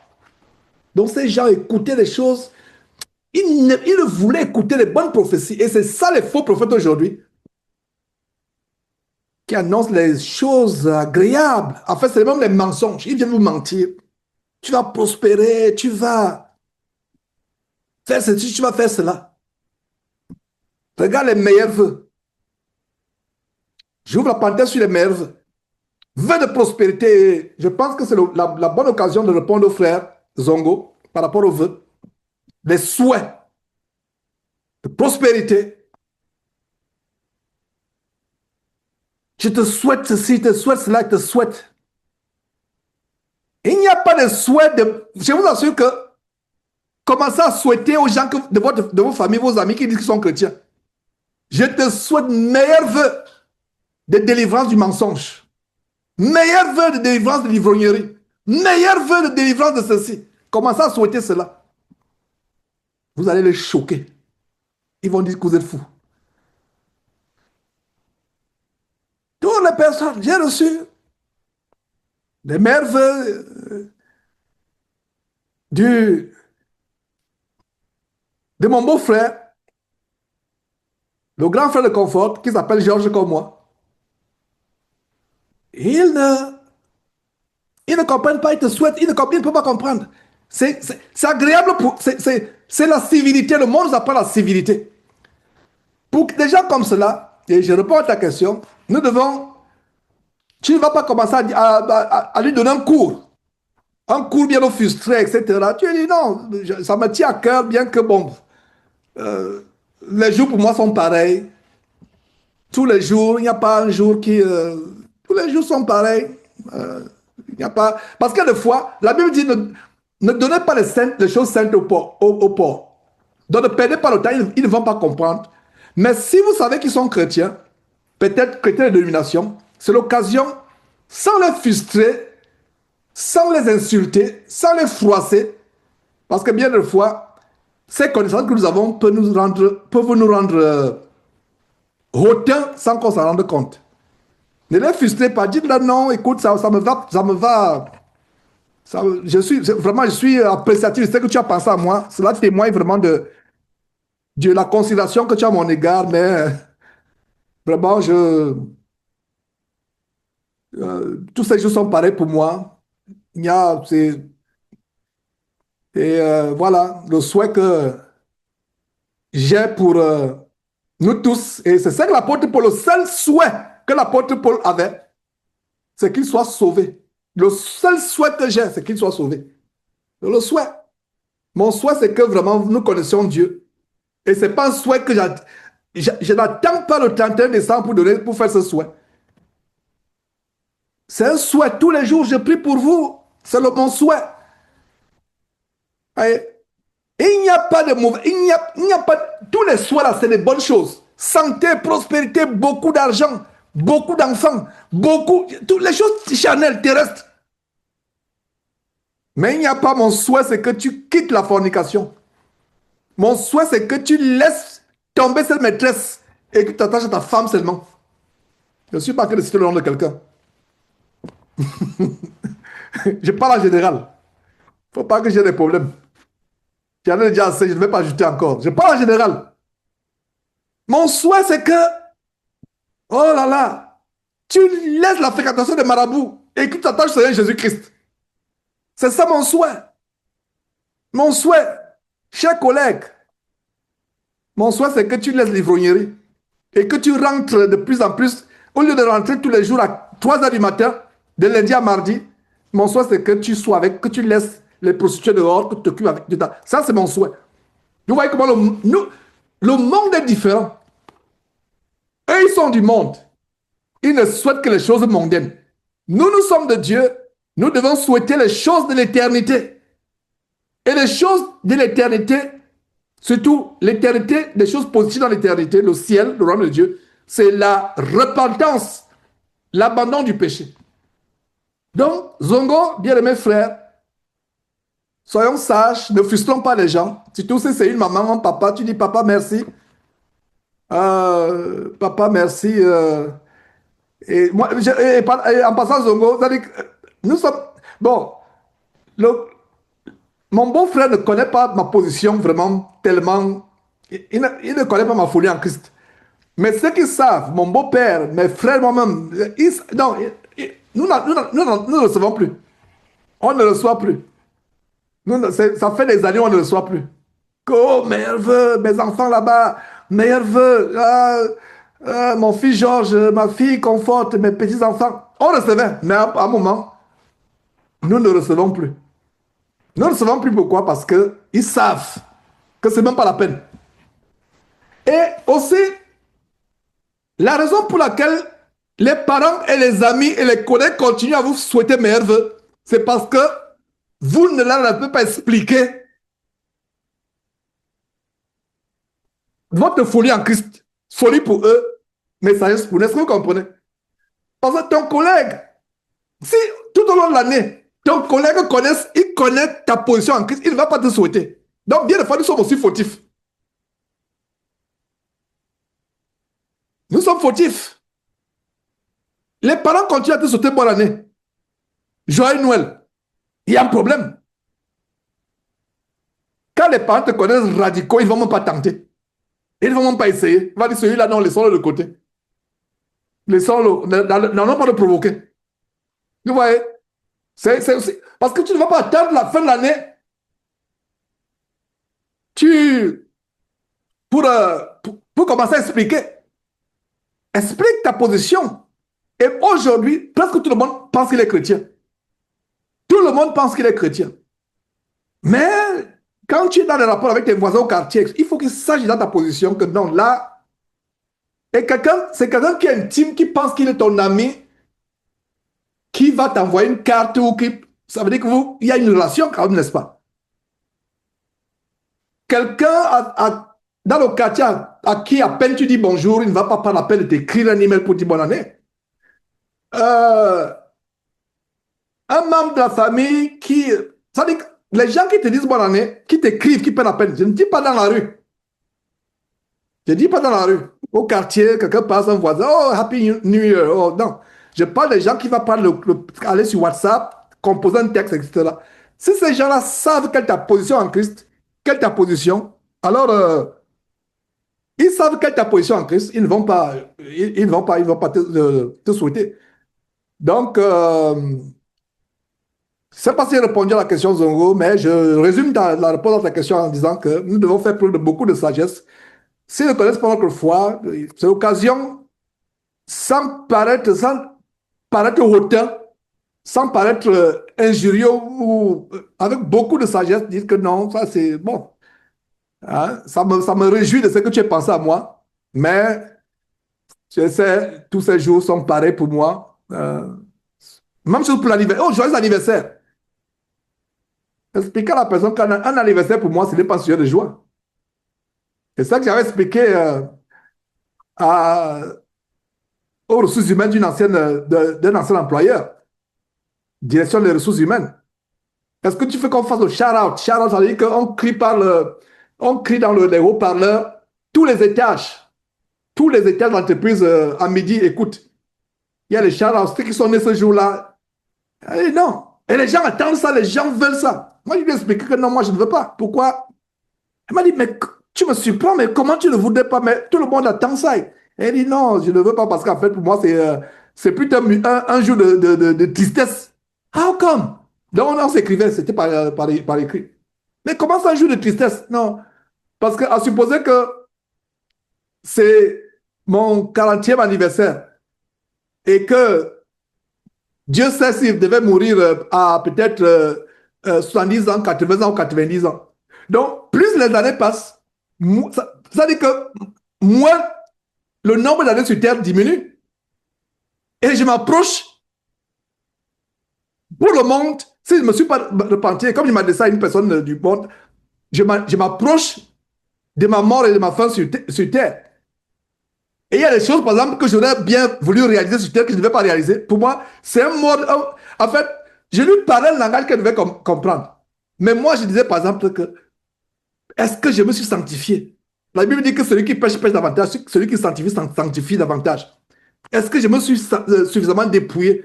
Le temps court, le temps court. Donc, je vous assure qu'après, me dire, wow, now I understand, I get it. Non, je comprends maintenant. Oh, je comprends, je comprends. Ouais. Donc, ça. Mais il faut que les parents sachent quelle est votre position. N'attendez pas le 31 décembre. Commencez à dire que voilà vos positions chrétiennes. Tous les jours sont pareils. Les anniversaires et autres. Je ne suis pas dans les fêtes. Votre position, donc soyez en feu pour la parole de Dieu. Donc voilà. Je pensais pouvoir peut-être répondre à la fin de l'enseignement, mais Dieu a voulu que j'ouvre cette parenthèse par rapport aux vœux. Donc, pourquoi Jérémie se trouve dans les problèmes ici? Jérémie souhaitait des choses contraires à ce qu'il voulait entendre. Les pasteurs aujourd'hui, les faux pasteurs, disent les choses que les gens veulent entendre. La Bible dit que dans les derniers temps, les gens auront la démangeaison d'entendre les choses agréables et se tourneront vers une foule de faux pasteurs pour leur propre ruine. Les faux pasteurs font pignon sur rue actuellement, sont de plus en plus nombreux. Pourquoi? Parce que les gens veulent entendre la bonne aventure. C'est comme les marabouts. Les gens veulent entendre ce qui est agréable. Tu vas réussir. Je vois la réussite, je vois la prospérité. Un vrai prophète, vous savez ce qu'il voit? Il voit le péché. Il voit l'urgence de la repentance. Oh, que Dieu suscite tel prophète dans notre génération. Il voit l'urgence du temps, l'urgence de la repentance.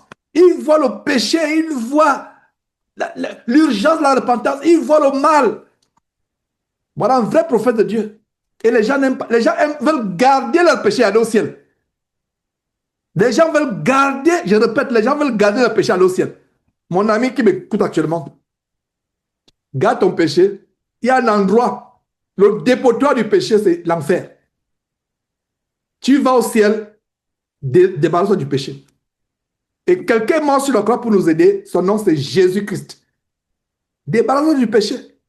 Tu veux garder tu vas aller au ciel, avoir la joie, mais tu t'accroches à ton péché. Un prophète annonce la repentance. Un prophète expose les péchés. Un prophète voit les péchés. Cessez de vous habiller comme des prostituées. Cessez de vous habiller comme des prostituées. Cessez d'avoir des rapports sexuels avant le mariage. Cessez d'avorter. Cessez de mentir, de faire la fraude. Voilà un prophète. Et ce genre de prophète, comme on va voir, on n'aime pas. Donc, que ce soit les faux pasteurs qui font les souhaits, tout ce qu'ils vous souhaitent les choses, c'est quelque chose de positif, que ce soit les voisins qui vous souhaitent joyeux Noël. Je pense que pour joyeux Noël ou bonne année, les vœux de nouvel an, je pense qu'on doit commencer à contrecarrer. Quand c'est les fins d'année, là, etc., on va bombarder aussi nos vœux. Non seulement pour 2027, pour ceux qui seront 2027, mais on va aussi ajouter pour tous les jours. Meilleur vœu de délivrance du péché. Meilleur vœu. Donc, frère, vraiment, joignez-vous à moi pour bombarder Internet avec nos vœux pour le monde. Vœu de repentance. Et ce n'est pas une année. C'est tous les jours. Meilleur vœu de repentance. Oh là là, on ne peut, parce qu'en Afrique, les bien-aimés frères comme qui sont au Canada, qui n'ont jamais été en Afrique, vous ne connaissez pas.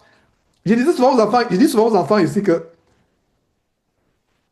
Noël et bonne année ne sont pas célébrés aux États-Unis comme en Afrique. Et nous sommes allés à la télévision, nous sommes allés, et on a prié ce soir-là après, je leur ai dit, bon, ok, vous ne me croyez pas. Je suis allé, j'ai tapé sur YouTube, Christmas in Africa. Oh là, les enfants ne revenaient pas. C'est les gens crient, les gens, ça dit que c'est l'euphorie, je dis voilà, voilà. Ça dit qu'il y a l'euphorie. Alors, si ici on ne peut pas crier comme ici, on n'entend pas bonne année, bonne année, bonne année, bonne année. Donc, frère qui est en Afrique, au Cameroun, en Côte d'Ivoire, voilà le conseil que je te donne. Et si m'arrive que je me retrouve en Afrique le 31 décembre, je serai dans la rue, je n'ai pas de bière, Mais j'aurai ma Bible. Bonne année de délivrance du péché. Mes vœux, tous mes vœux. L'avortement abandonné, l'ivrognerie, bonne année, meilleurs vœux. On va dire, mais ça, c'est encore quel fou. Mais c'est pas le gars de Jésus qui était là. Mais qu'est-ce qu'il est en train de faire ici? Là, il est devenu fou, c'est vrai. Mais voilà nos bonnes années. Mais si vous criez, on va payer la police. Donc, on ne peut pas le faire ici. Vous voyez, il y a des choses que dans un quartier ici, tu vas te mettre à crier.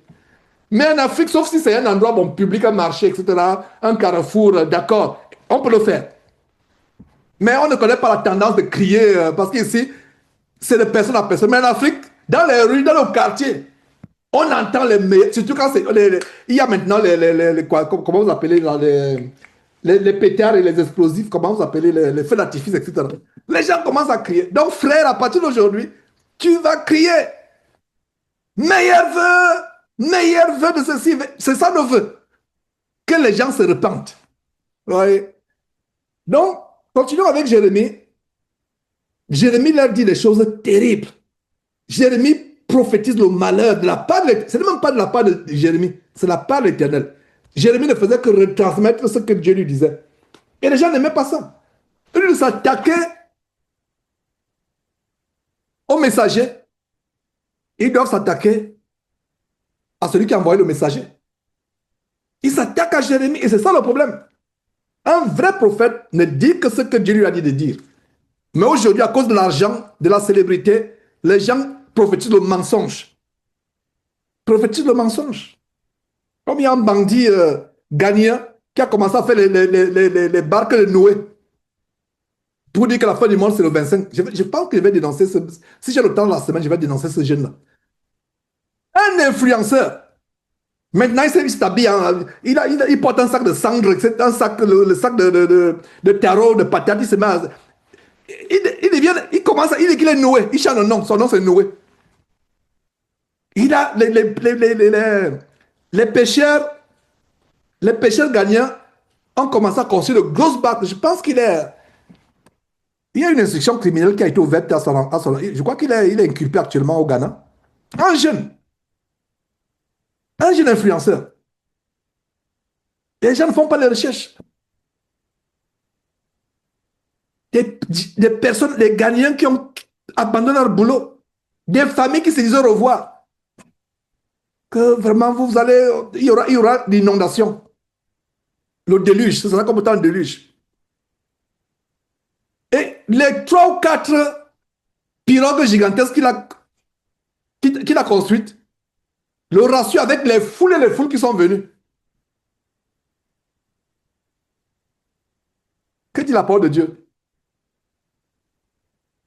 Au temps de Noé, le monde fut détruit par le feu, par l'eau. Qu'est-ce que Dieu nous révèle?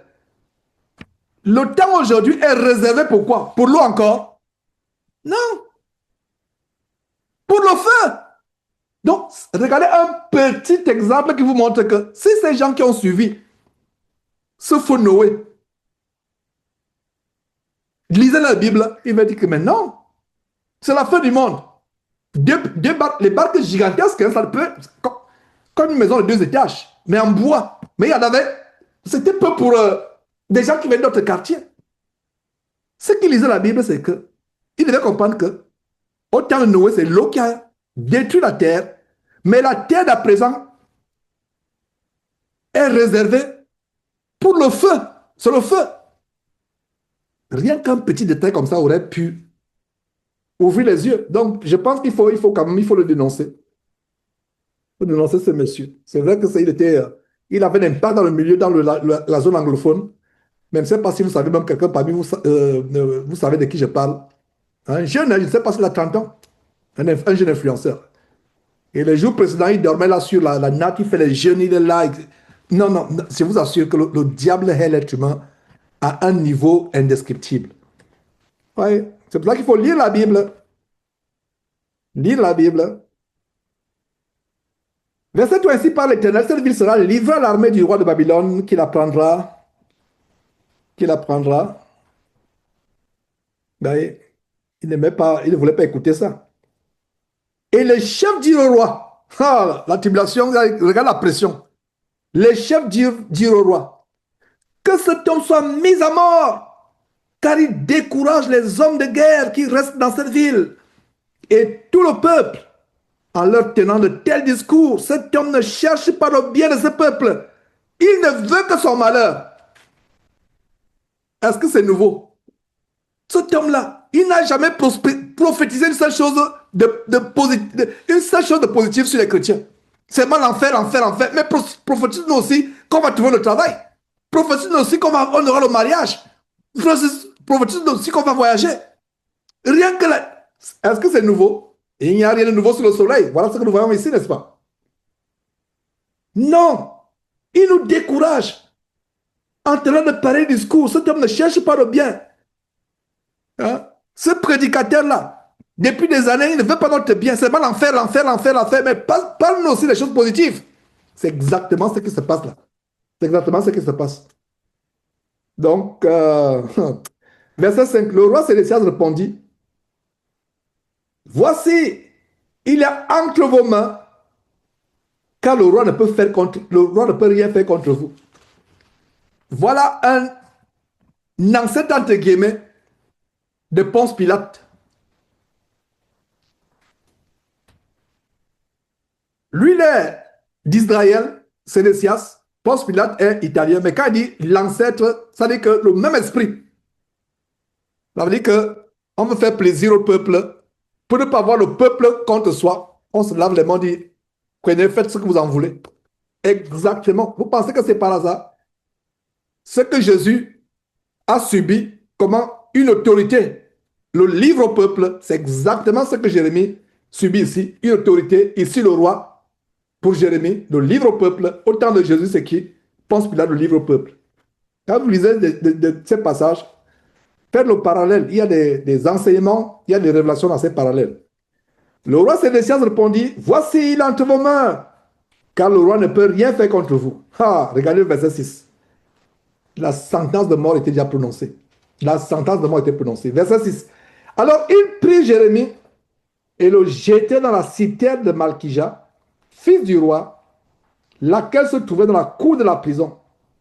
Ils descendirent Jérémie avec des cordes.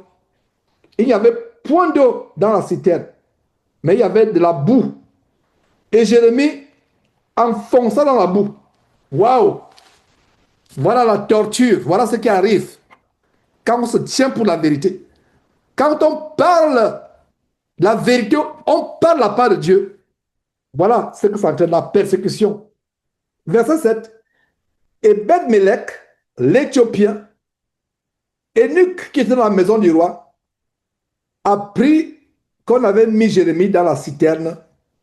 Le roi était assis à la porte de Benjamin. Donc voilà un Éthiopien qui va intervenir. Son nom, c'est Ebed-Melech.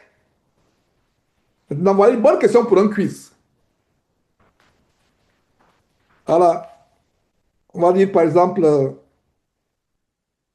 quel est le nom de l'Éthiopien qui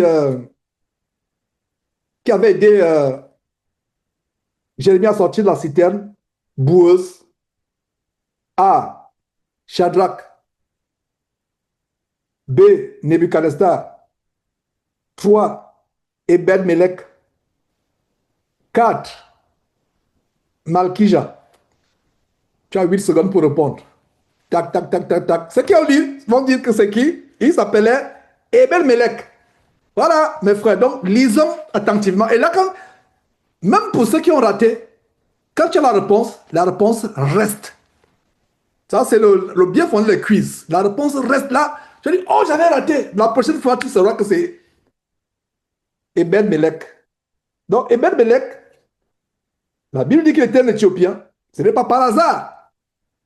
On aurait dit un homme, Ebed-Melech, donc c'était un Éthiopien, donc un Africain. Et lui qui était dans la maison du roi, apprit qu'on avait mis Jérémie dans la citerne. Il était dans la maison de qui? Du roi. Donc c'est pas n'importe qui était dans la maison du roi. Quand vous êtes dans la maison d'un roi, même si vous êtes cuisinier, vous êtes quelqu'un d'important.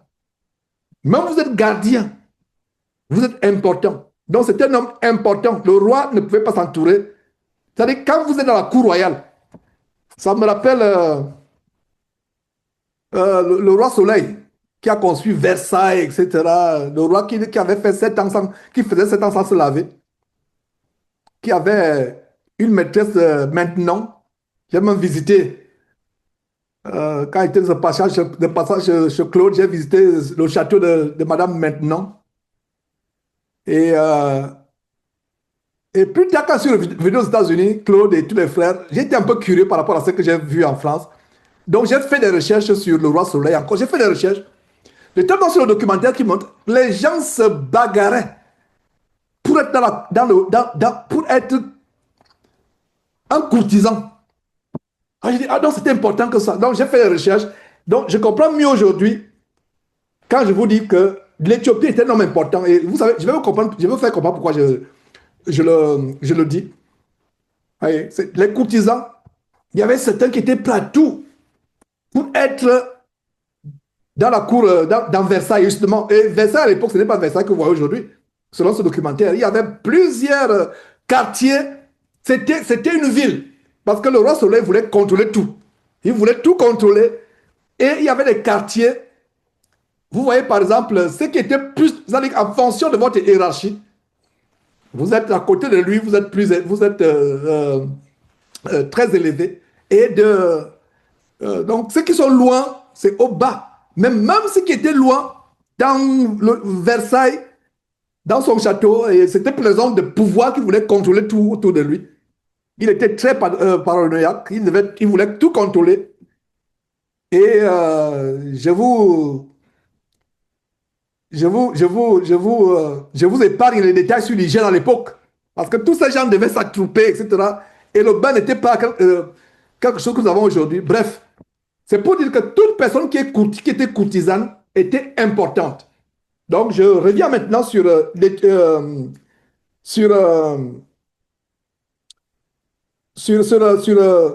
Ebed Melech. Il était important. Donc, ça veut dire que mes frères et sœurs,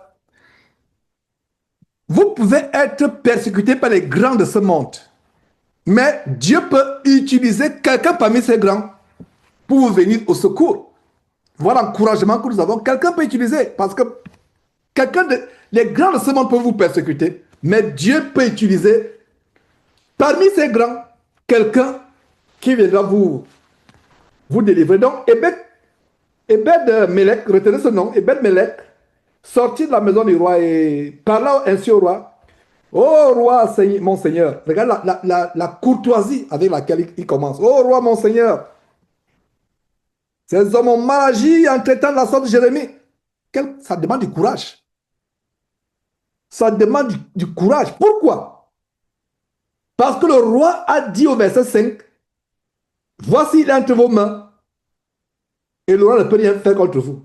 Le roi aurait pu répondre à Ebed Melech, mais pour qui te prends-tu? N'ai-je pas donné l'ordre qu'il est entre vos mains? Donc c'était aussi un risque pour Ebed Melech. Mais regardez l'attitude de cet homme. Et aujourd'hui, l'histoire, des milliers d'années après, en ce dimanche de l'an de grâce 2026, le 11 janvier, nous sommes en train de parler d'Ebed Melech. Peut-être beaucoup le découvrent pour la première fois. Son nom, c'est Ebed Melech, un Éthiopien, qui va venir au secours du prophète. Alors que tous les grands de la cour royale, des courtisans, avaient tourné le dos à Jérémie. Ils grinçaient les dents, ils voulaient la mort de Jérémie. Mais lui vient. Il dit, oh roi mon Seigneur, ces hommes ont mal agi en traitant de la sorte Jérémie le prophète, en le jetant dans la citerne. Il mourra de faim là où il est, car il n'y a plus de pain dans la ville. Le roi donna cet ordre à Ebed Melech, l'Éthiopien. Prends ici 30 hommes avec toi et tu retireras la citerne de Jérémie le prophète avant qu'il ne meure. Regardez comment Dieu touche le cœur de l'Éthiopien Ebed Melech, qui apporte le salut parce que la mission de Jérémie n'était pas encore terminée. Verset 11. Ebed Melech prit avec lui les hommes et se rendit à la maison du roi dans un lieu au-dessous du trésor. Donc c'était le souterrain. C'était le souterrain. Il en sortit des lambeaux usés et de vieux haillons il est descendu à Jérémie dans la citerne avec des cordes. Et Ben-Melech l'Éthiopien, c'est la deuxième fois qu'on mentionne qu'il était éthiopien. Et pas par hasard. Et son nom revient encore de Ben-Melech. Et Ben-Melech l'Éthiopien dit à Jérémie, mets ces lambeaux usés et ces haillons sous tes aisselles. Quel stratège? Sous les cordes. Et Jérémie fit ainsi. Ils tirèrent Jérémie avec les cordes et le firent monter hors de la citerne. Jérémie resta dans la cour de la prison. Verset 14, le roi Sédécias envoya chercher Jérémie le prophète et le fit venir auprès de lui dans la troisième entrée de la maison de l'Éternel. Et le roi dit à Jérémie, j'ai une chose à te demander, ne me cache rien. C'était aussi un roi calculateur. J'ai quelque chose à te demander. Verset 15, Jérémie répondit à Sédécias, si je te l'ai dit, ne me feras-tu pas mourir? Jérémie savait déjà que vraiment, il va entendre quelque chose d'agréable. Jérémie savait. Donc, si je te l'ai dit, ne me feras-tu pas mourir? Et si je te donne un conseil, tu ne m'écouteras pas. C'est vrai. Parce qu'il voulait entendre quelque chose d'agréable. Le roi Sédécias jura secrètement à Jérémie en disant, l'Éternel est vivant. Ces gens étaient croyants. Retenez une chose, ces gens qui voulaient la mort de Jérémie étaient croyants. Mais ils avaient le cœur trompé par Satan. Il y avait le mélange. En même temps qu'ils adoraient l'Éternel Dieu, ils adoraient les attestés, les Baals et autres. Ils étaient des hommes faux, des criminels, des meurtriers. Mais ils se prenaient pour des chrétiens. C'est pour cela que le roi Sédécias parle en disant, l'Éternel est vivant, lui qui nous a donné la vie. Donc il était bien croyant, le roi Sédécias. Lui qui nous a donné la vie, je ne te ferai pas mourir, je ne te livrerai pas entre les mains de ces hommes qui en veulent à ta vie. Verset 17, Jérémie dit alors à Sédécias, ainsi parle l'Éternel, le Dieu des armées, le Dieu d'Israël. Si tu vas te rendre au chef du roi de Babylone, tu auras la vie sauve, et cette ville ne sera pas brûlée par le feu. Tu vivras, toi et ta maison. Quelque chose de difficile. Donc voilà, Jérémie l'a bien averti que ce que tu me demandes là, tu ne vas pas aimer. Tu risqueras de me faire mourir. Et même si je te le dis, tu ne vas pas obéir. Verset 18, mais si tu ne te rends pas au chef du roi de Babylone, regardez comment les Chaldéens, qui sont ennemis de Dieu, regardez comment les Chaldéens, qui sont ennemis de Dieu, ainsi que le roi de Babylone, qui lui aussi est ennemi de Dieu, mais Dieu les utilise, et le roi de Babylone, et les Chaldéens, pour punir la rébellion de son peuple. Très grande leçon, n'est-ce pas? Très grande leçon, en effet. Mais si, verset 18 à nouveau, mais si tu ne te rends pas au chef du roi de Babylone, cette ville sera livrée entre les mains des Chaldéens et qui la brûleront par le feu, et toi, tu n'échapperas pas à leurs mains. Verset 19. Verset 19. Le roi Sédécias dit à Jérémie, je crains les Juifs qui ont passé je crains les Juifs qui ont passé aux Chaldéens. Je crains qu'on ne me livre entre leurs mains et qu'ils ne m'outragent. Qu'est-ce que nous voyons ici? Le roi Sédécias a plus peur des hommes que de Dieu. Il a plus peur des Juifs que de Dieu. C'est ce qui arrive aujourd'hui. Choisissons. De qui avons-nous peur? De qui avons-nous peur? Avons-nous peur des hommes ou avons-nous peur de Dieu? Nous devrions plutôt avoir peur et uniquement peur de Dieu. La crainte des hommes tend un piège, dit la parole de Dieu. Verset 20, Jérémie répondit, verset 19 à nouveau, le roi Sédécias dit à Jérémie, je crains les Juifs qui ont passé aux Chaldéens. Je crains qu'on ne me livre entre leurs mains et qu'ils ne m'outragent. Jérémie répondit, on ne te livrera pas. Écoute la voix de l'Éternel dans ce qu'il te dit. Tu t'en trouveras bien et tu auras la vie sauve. Regardez la quiétude, la certitude, la confiance avec laquelle Jérémie parle. Il parlait de la part de Dieu. Aujourd'hui, c'est la même chose que nous devons avoir. Quand nous parlons de la part de Dieu, nous devons avoir cette quiétude, cette assurance. Nous devons être confiants qu'on parle de la part de l'Éternel. Il avait l'assurance.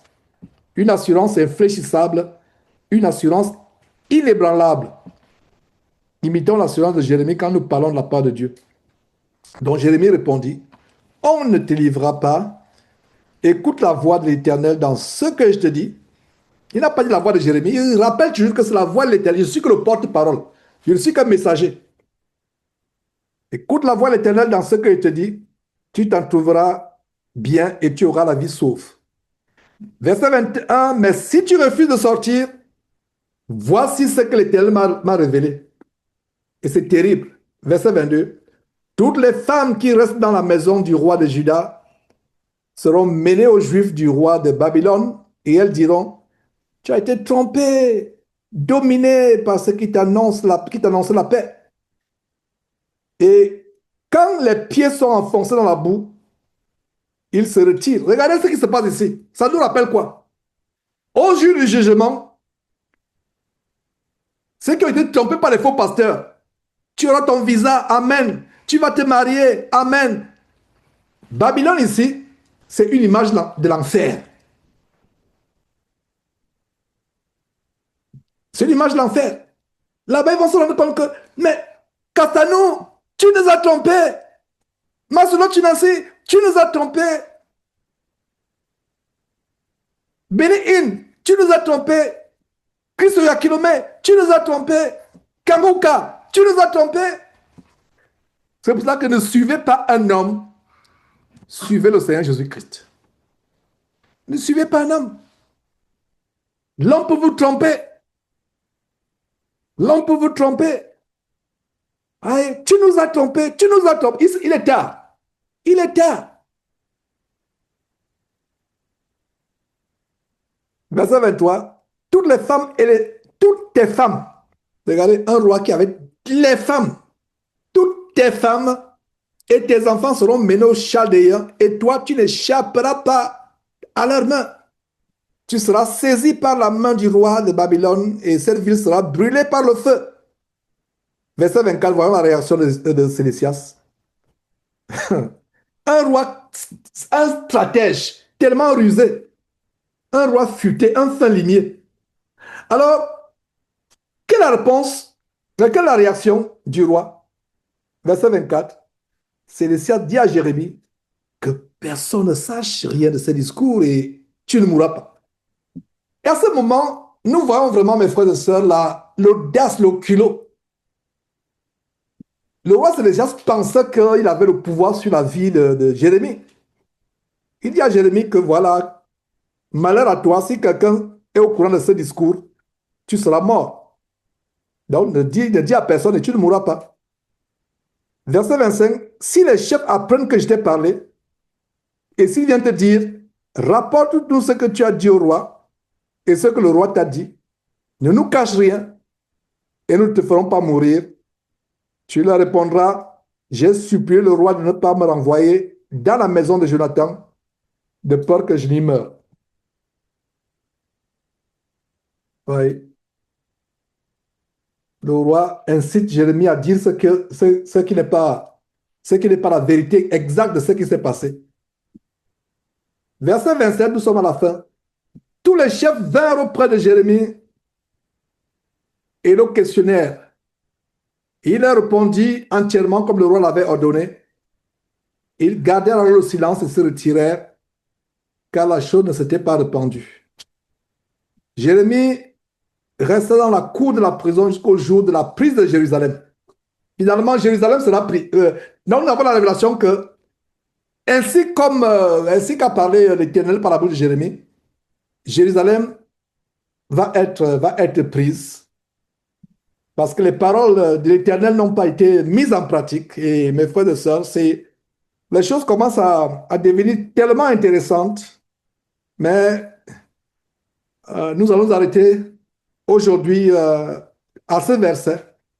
Et par la grâce de Dieu, nous allons poursuivre Nous allons poursuivre par la grâce de Dieu avec la suite de ces récits. Et voilà, mes frères, je rends grâce à Dieu pour cette parole qu'on vient de partager sur toutes ces exhortations. All right, donc, frère Rudy, s'il te plaît, débloque ton micro et rends grâce à Dieu pour ces moments que nous avons passés, tout ce qui a été dit, l'enseignement, les exhortations, surtout pour les parents. Dieu nous a exhortés et toutes les interventions, l'intervention de Loïc par rapport aux choses que nous regardons. Et donc voilà, selon que tu es inspiré, Rudy, vas-y, et nous allons nous séparer tout simplement.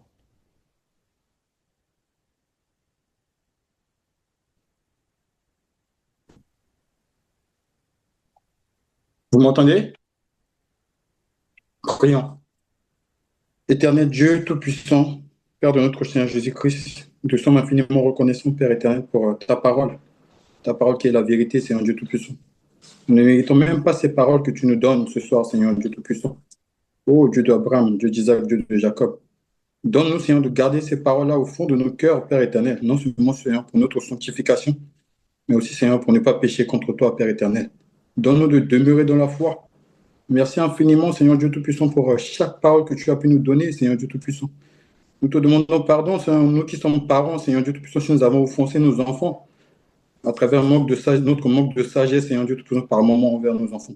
Donne-nous de nous repentir sincèrement, non seulement d'abord devant toi, mais devant nos enfants, Seigneur, si nous les avons offensés. Merci infiniment, Seigneur, pour l'édification que tu as pu donner à travers les témoignages, Dieu Tout-Puissant, à travers la bouche de notre frère Loïc. Ô Dieu d'Abraham, fais-nous grâce, Seigneur Dieu, de recevoir, Seigneur, ce qu'il a pu recevoir, Seigneur, ce qu'il a pu comprendre à travers ces révélations, Seigneur Dieu Tout-Puissant. Je remets, Seigneur Dieu Tout-Puissant, la nuit ou la journée de tout un chacun de nous selon l'endroit où nous nous trouvons, Seigneur Dieu Tout-Puissant. Chacun se trouve, Seigneur Dieu Tout-Puissant. Fais-nous grâce de demeurer, Seigneur Dieu Tout-Puissant, sous ta protection. Rends-nous tous invisibles au radar du monde des ténèbres. Et fais-nous grâce, Seigneur Dieu Tout-Puissant, de demeurer dans la crainte de ton Saint-Nom, dans la sanctification, dans l'amour et dans beaucoup de courage, comme Jérémie l'a pu le faire, Seigneur, dans ta parole que tu viens de nous révéler, Seigneur Dieu Tout-Puissant. Je remets la semaine de tout un chacun de nous entre tes mains.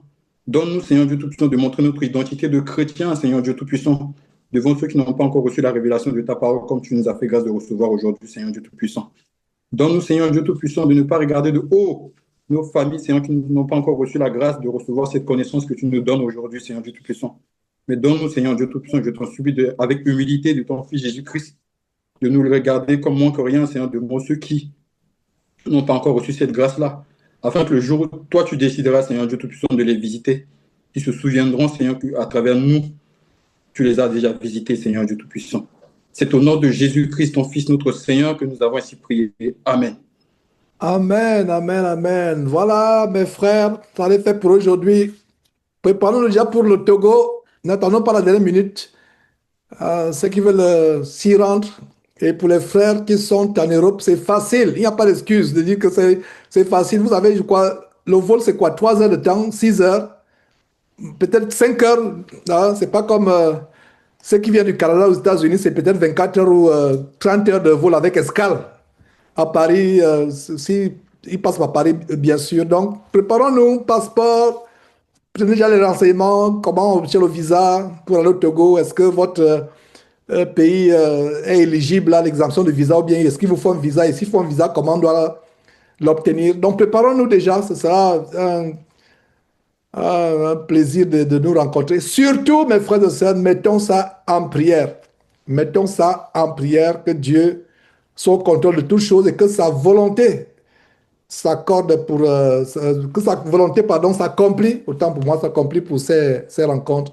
Alors sur ce mes frères, je vous dis bye bye et à la semaine prochaine si le Seigneur Jésus ne revient pas entre temps et si par sa grâce nous sommes toujours sur cette terre. Bye bye.